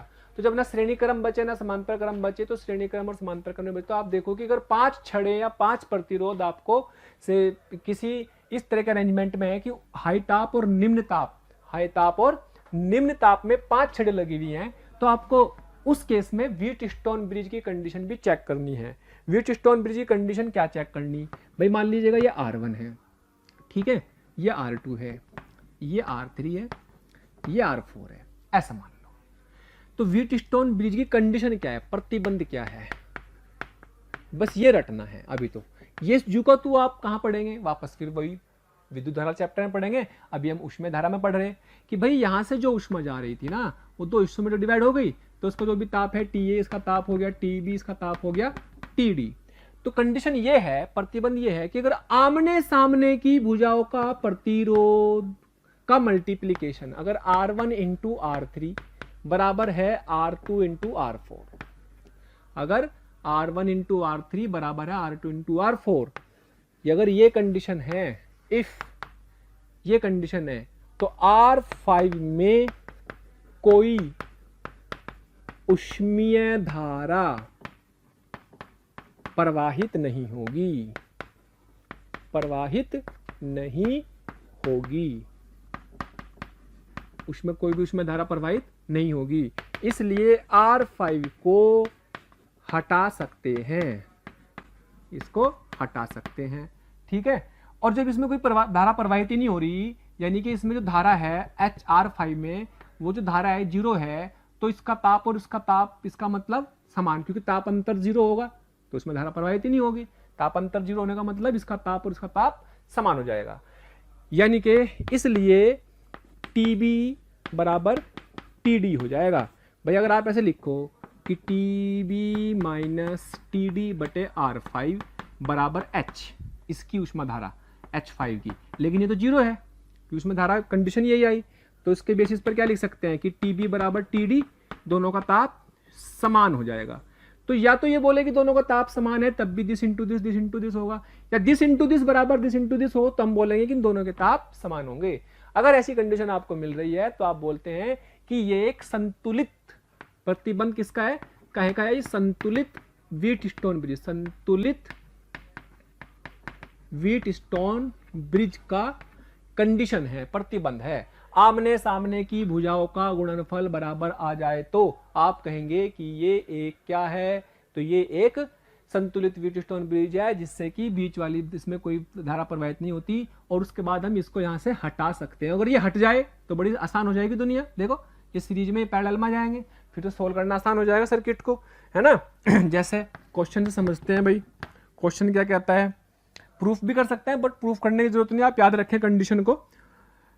तो जैसे मान लीजिएगा आपको ऐसे दे दिए 4 छड़े दे दी, और यहाँ पे भी दे दिया एक, this is 6R, this is 2R, 3R, 4R, 5R, और ये 100 दे रखा, और ये 0। एक ध्यान रखना, दो पे तो ताप दिया होगा, 2 पे नहीं दिया होगा, तब होगा ऐसा। अगर ताप यहां दे देगा फिर छड़ी यहां लगानी पड़ेगी ऐसे, ठीक है। तो इस केस में आपसे बोला है कि भैया इसका आर इक्विवेलेंट बताओ। पहला सवाल क्या है, आर इक्विवेलेंट। दूसरा सवाल क्या है, ए बी सी और डी। दूसरा सवाल क्या है, टी बी और टी डी, ये बताओ। तो पहली चीज तो यह है कि सर सीरीज और पैरेलल में है नहीं कोई भी, तो सीरीज पैरेलल में नहीं है, लेकिन 5 प्रतिरोध दिख रहे हैं भाई, 5 दिख रहे हैं। अगर 5 दिख रहे हैं तो क्या मैं इसमें व्हीटस्टोन ब्रिज भी चेक करूं? यस, देख लेते हैं। क्या दिस इंटू दिस, 6 दूनी 12, 4 तिया 12। ओह वाह, मजा आ गया। इसका मतलब 5 वाले में तो कोई भी धारा नहीं जाएगी। इसका मतलब ये हुआ, चूंकि पहला पार्ट करते हैं, 6R गुना 2R बराबर है किसके, 4R गुना 3R, है ना। ये 12R स्क्वायर आ गया, ये भी 12R स्क्वायर आ गया। इसका मतलब 5R में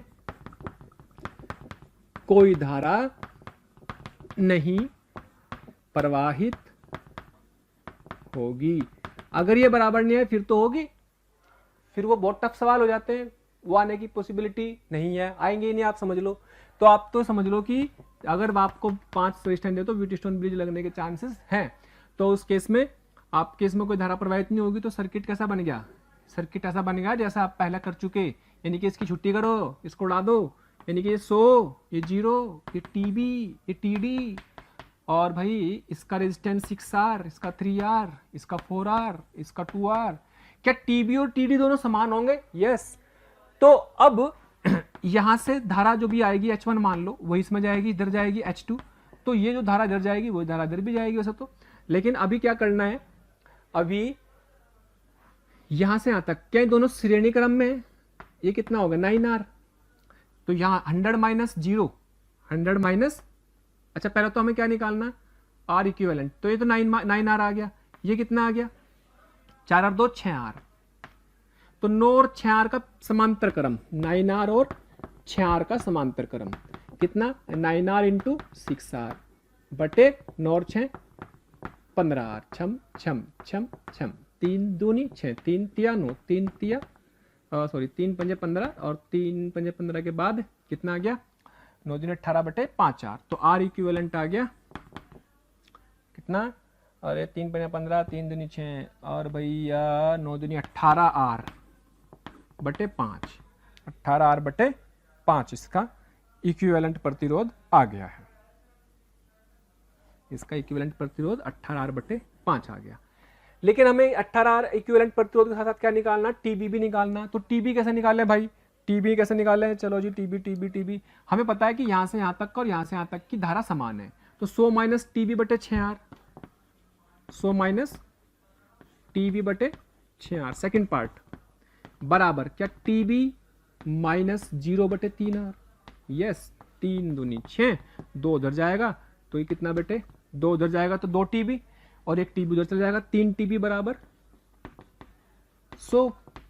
तो टीबी बराबर 100 बटे 3। और क्या ये टीडी के बराबर भी होगा भाई, ये कंडीशन सेटिस्फाई हो रही है कि नहीं, एंड टीबी बराबर टीडी भी तो होगा, यही आपको कंडीशन याद रखनी। तो बस 100 बटे 3 डिग्री सेल्सियस आ जाएगा इसका ताप, ठीक है। तो इस तरीके से हम इनके ताप को निकाल सकते हैं। व्हीटस्टोन ब्रिज के सवालों को हैंडल करने का सबसे बढ़िया तरीका है, ठीक है। हाँ जी, एक अच्छा सवाल और करते हैं व्हीटस्टोन ब्रिज पर। हाँ जी, ऐसा आपको सवाल दिया हुआ है,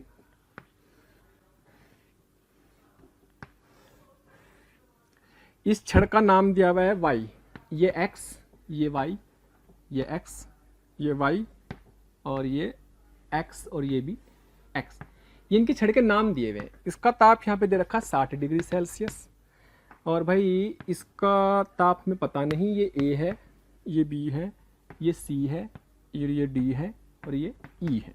थैंक यू सो मच प्यारे स्टूडेंट्स, हमें इतना प्यार देने के लिए। डेली हजारों स्टूडेंट्स हमारे वीडियो लेक्चर देख करके लाभान्वित हो रहे हैं। हमारी आपसे रिक्वेस्ट है कि आप हमारे डिस्क्रिप्शन बॉक्स में जा करके हमारे लिंक को क्लिक करें, अपना एनरोलमेंट सुनिश्चित करें। जो स्टूडेंट्स डाउट सॉल्विंग और स्टडी मटेरियल के लिए भी इच्छुक हैं वो हमारे प्रीमियम कोर्स के लिए अप्लाई करके ज्वाइन कर सकते हैं। कुछ इन्फॉर्मेशन सवाल में दी हुई है, क्या? आइडेंटिकल, समान लेंथ है सबकी, लंबाई समान है, दैट इज L, सबकी लेंथ समान है, क्षेत्रफल भी सबका, अनुप्रस्थ क्षेत्रफल सबका एरिया, यानी कि सबका समान है। इन्हें बोलते हैं एक समान छड़ है, इन्हें बोलते हैं एक तरह से कि एक समान छड़ है, ये दिया हुआ है, ठीक है। और kx की वैल्यू दे रखी है 0.92 कैलोरी पर ग्राम और ky दे रखा है 0.42, इसका डबल है, ये इसका डबल है कैलोरी 4.2, इसका फायदा उठाएंगे, कैलोरी पर ग्राम, सॉरी कैलोरी पर ग्राम नहीं, कैलोरी पर centimetre second degree Celsius, centimetre second degree Celsius, ये इसकी यूनिट होती है। अच्छा सवाल में निकालना क्या भाई? फाइंड, क्या करना है? TA तो पता, TB TC एंड TD ज्ञात करो। इसका ताप है 10 डिग्री सेल्सियस, ये ताप हमने ज्ञात करने हैं। अब यहाँ तो हमें प्रतिरोध भी नहीं दिए हुए, छड़ के नाम दिए हुए हैं, छड़ X छड़ Y, दो तरह की छड़ है, एक का छड़ X है, एक छड़ Y है। जोन सी X है उनके लिए KX है, जोन सी Y उनके लिए KY है। तो पहले तो काम करते हैं कि रेजिस्टेंस की कैलकुलेशन करते हैं और रेजिस्टेंस की कैलकुलेशन कर लेने के बाद ही हम डिसाइड कर पाएंगे कि कौन सीरीज में कौन पैरेलल में, क्योंकि कोई सीरीज पैरेलल में दिख नहीं रहा। फिर इसका मतलब अगर ये 5 रेजिस्टेंस लग रहे हैं तो क्या यहाँ पर व्हीटस्टोन ब्रिज की कंडीशन भी चेक कर सकते हैं? यस। तो चलो जी सोल्यूशन करना शुरू करते हैं। बेटे पहले RX निकालते हैं। RX वो कितनी होगी? L/KX × A। तो L/KX 0.92 A। अब RY मान लीजिएगा, RY कितना? तो L/KY × A, तो L/0.46 × A। अच्छा अगर बहुत ध्यान से देखो कि अगर मैं इसमें 200 ऊपर नीचे मल्टीप्लाई कर दूं, 200 ऊपर नीचे मल्टीप्लाई कर दूं तो वो बन जाएगा, है ना। तो अगर 200 नीचे ऊपर मल्टीप्लाई करूं तो अगर यानी कि अगर मैं इसको R मान लूं तो क्या ये 2R के बराबर है? बोलो, अगर इसको मैं R मान लूं तो 200 ऊपर नीचे मल्टीप्लाई करके 0.926 हो जाएगा, 0.92 हो जाएगा, तो ये 2R हो जाएगा। चलो जी, इसका मतलब ये हुआ कि इस सर्किट को अगर बहुत ध्यान से देखा जाए अगर इसको बहुत ध्यान से देखा जाए तो ये R है, X वाला, RX R R R 2R 2R 2R 60 A 0 ने 10, ये A था, ये B, ये C, ये D और ये E। तो दिस इंटू दिस बराबर this into this, 2R × R। अरे वाह, R × 2R बराबर 2R × R। भाई ये गुना ये बराबर ये गुना ये, यानी कि ये क्या है? संतुलित व्हीटस्टोन ब्रिज है। इसका मतलब TC बराबर TD भी होगा, दोनों के ताप समान भी होंगे और इस वाले में कोई भी धारा प्रवाहित नहीं होगी। उड़ा दो तो क्या बना? और आसान बन गया जी। लो ये तो और भी जी होता जा रहा, और भी जी होता जा रहा। इसका मतलब ये 60, ये A B C D E ये 10, ये R, ये R 2R और ये 2R, ठीक है। अच्छा अब मेरे को क्या करना था? इसमें ताप निकालने थे भाई। ताप निकालने थे तो पहले तो बी का भी निकालना, सी का भी, डी का भी। सी बी और सी के निकालो, डी को तो बराबर ही आएगा सी के डी के। तो क्या करेंगे, यहाँ से जो ऊष्मा की दर होगी, आप एक काम करो, ये 60, ये बेटा आर और आर कितना हो गया, क्या ये 2r हो गया, क्या ये 4r हो गया। तो ये कितना बन जाएगा 2r और r का पैरेलल, इन दोनों का क्या बनेगा 2r समांतर क्रम में है 4r के, तो क्या बनेगा 2r इंटू 4r बटे 4 और 2 6r, छम छम छम, 2 दूनी 2 3 6, तो 4r बटे 3। तो यानी कि ये 2r हुआ, ये b हुआ, और ये कितना 4r बटे 3, और ये e हुआ जिसका ताप है 10। इसमें तो ऊष्मा समान होगी, इसमें तो ऊष्मा समान होगी, तो चाहे इतने हिस्से से निकाल लो, चाहे इतने से निकालो, और चाहे पूरे से निकाल लो, है कि नहीं। तो बोलो यहाँ से यहाँ ले लो, यहाँ से यहाँ ले लो, तब भी हो जाएगा, उसमें कोई दिक्कत वाली बात नहीं है। ठीक है, तो सबसे बढ़िया तरीका क्या है, तो सबसे अच्छा तरीका है कि आप इसे करो दिस इंटू दिस से निकालो, h बराबर 60 माइनस टी बी बटे 2r, और क्या करो दिस माइनस दिस कर लो अपॉन टोटल, या फिर दिस माइनस दिस कर लो, यही कर लो ज़्यादा अच्छा रहेगा, टी बी माइनस दिस बटे केवल यहाँ तक का रेजिस्टेंस 4r बटे 3। तो 2 से गया 2 आ जाएगा, 3 ऊपर चला जाएगा, 2 उधर, यानी कि 120 माइनस के 2 टीबी बराबर 3 टीबी माइनस के 30, और ये कितना बच गया 5 टीबी, ये उधर गया, ये इधर गया 90, तो टीबी बराबर कितना 18।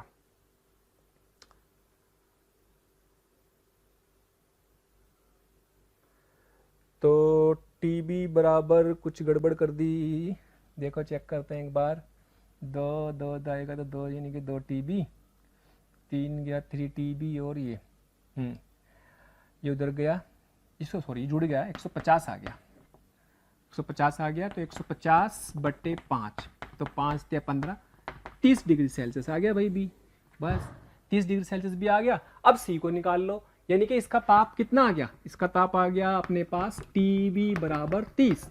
अब यहाँ से यहाँ ले लो, चाहे यहाँ से ले लो, चाहे यहाँ से ले लो, है ना, ये से ये, बी से, यानी कि अब क्या कर रहे, बी से सी, सी से ई, तो यहाँ से यहाँ के लिए क्या करेंगे, टीबी माइनस टी सी बटे आर बराबर T C minus T E बटे ये भी आर। भाई यहाँ से यहाँ तक की तो ऊष्मा समान होगी ना, इसको H1 मान लो, तो H1 तो सेम ही होगी, यानी कि टी बी 30 आ गया, टी सी निकालना अपॉन आर, और टी सी निकालना -10 बटे आर, छम छम, तो ये कितना आएगा 30 माइनस टी सी बराबर टी सी माइनस 10, तो टी सी 2 टी सी हो जाएंगे, और ये आपका 40 हो जाएगा, और टी सी की वैल्यू 20 डिग्री सेल्सियस आ जाएगी, टी सी की वैल्यू 20 डिग्री सेल्सियस आ जाएगी। तो टीसी बराबर क्या था भाई, टीसी बराबर था टीडी बराबर 20 डिग्री सेल्सियस। इस तरीके से हमारे पास सारे के सारे ताप आ चुके हैं, और इसकी सारी वैल्यूज हम फाइंड कर चुके हैं।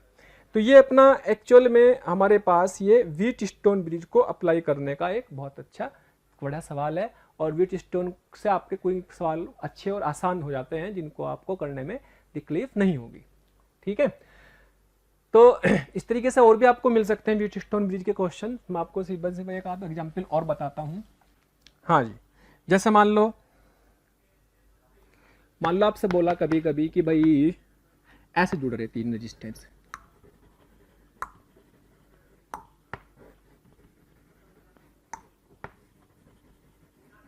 यहाँ पे हाई ताप है, यहाँ पे निम्न ताप है। अब वो देखो 1 2 3 4 5, तो मान लीजिएगा ये आपको दिया हुआ आर, चलो ऐसे ले लेता हूँ, 6 ले लो, 3 आर ले लो। आपसे बोला कि आर इक्विवेलेंट बताओ, और या फिर ऐसा ले लो 6, और ठीक है चलो 3 आर लिया, और इसको ले लो 6 से 18 9 आर ले लो, और ये 2 आर ले लो, और ये 5 आर ले लो। तो भाई इसमें आर इक्विवेलेंट बताना, तो ना तो कोई श्रेणी क्रम में इधर से उसमें जाएगी वो बदल डिवाइड हो जाएगी, यानी कि दोनों श्रेणी क्रम में नहीं है, यहाँ से भी जाएगी डिवाइड हो जाएगी, यानी कि यहाँ से जो पानी आएगा वो सीधा जा ही नहीं पाएगा, रास्ते में डिवाइड हो जाएगा, तो श्रेणी क्रम नहीं। इसका ताप अलग, इसका ताप यहाँ पे अलग है, तो उसका ताप अंतर भी अलग है, यानी कि इनके साथ समांतर क्रम में भी नहीं है, तो ना श्रेणी क्रम ना समांतर क्रम। लेकिन अगर मैं इसको ऐसे ले लेता हूँ, मान लो ये नंबर 1 दे देता हूँ, 1 2 3 4, ऐसे ताप इनके नाम दे दिए। तो क्या करो, इसको थोड़ा सा मॉडिफाई कर लेते हैं कि भाई मान लो ये TH आपका नंबर 1 पर है, 1 पे कौन कौन जुड़ रहे, 6R जुड़ रहा, ये 6R जोड़ दिया, 1 पे 9R भी जुड़ रहा, 1 पे 9R भी जोड़ दिया। फिर 1 का कनेक्शन 1 से बाद ये जो 6R है 3 पे जुड़ रहा, लेकिन ये 3 पे जुड़ने से पहले 4 पे भी आ रहा, यानी कि आप एक कह सकते हो इस वाले को 3, और 3 से जा रहा 4 पे, तो 3 से 4 पे, ये 4 पर आ गया 2R, और फिर 4 से सीधा कनेक्शन 2 पे आ रहा है 3R, 4 से ये 2 आया, भाई ये वाला पॉइंट 2 था ना, 4 से 2 के बीच में 3R, 4 से 2 के बीच में 3R, और 2 और 3 के बीच में 2 और 3 के बीच में 5R, और यहाँ पे आपका एक निम्न ताप है, यानी कि यहाँ पे वोल्टेज है और ताप अंतर है, और यहाँ पर ये प्रतिरोध है।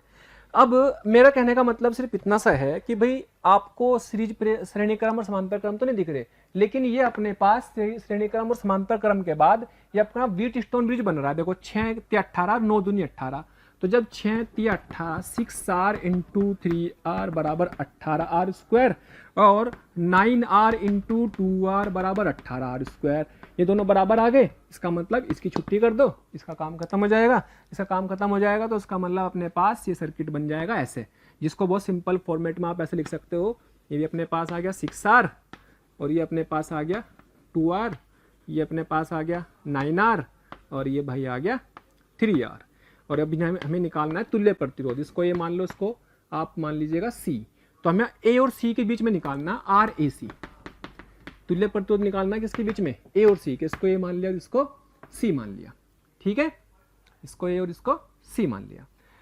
तो ये दोनों कैसे आए श्रेणी में, 6 2 8, ये कैसा है 9 3 12, तो ये कितने बन गए 8R, ये कितने बन गए 12R, तो इन दोनों का समांतर क्रम, इन दोनों का समांतर क्रम ही क्या होगा, बराबर RAC के होगा, तो RAC किसके बराबर आ गया, 8R और 12R का समांतर क्रम, तो 8R गुना 12R बटे 8 और 12 20R, ठीक है, this into this, this into this, तो 4 R से R कट गया, 4 तिया 12, 4 पंजे 20, तो कितना आ गया 8 तिया 24 बटे 5, यानी कि हमारे पास RAC जो आया,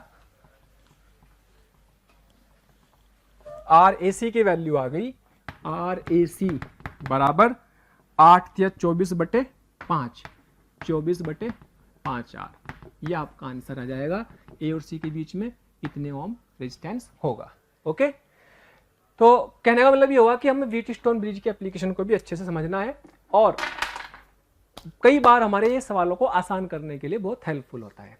ठीक है, चलिए, थैंक यू। अगर आपको हमारे वीडियो लेक्चर्स पसंद आ रहे हैं तो प्लीज़ लाइक और शेयर करना ना भूलें।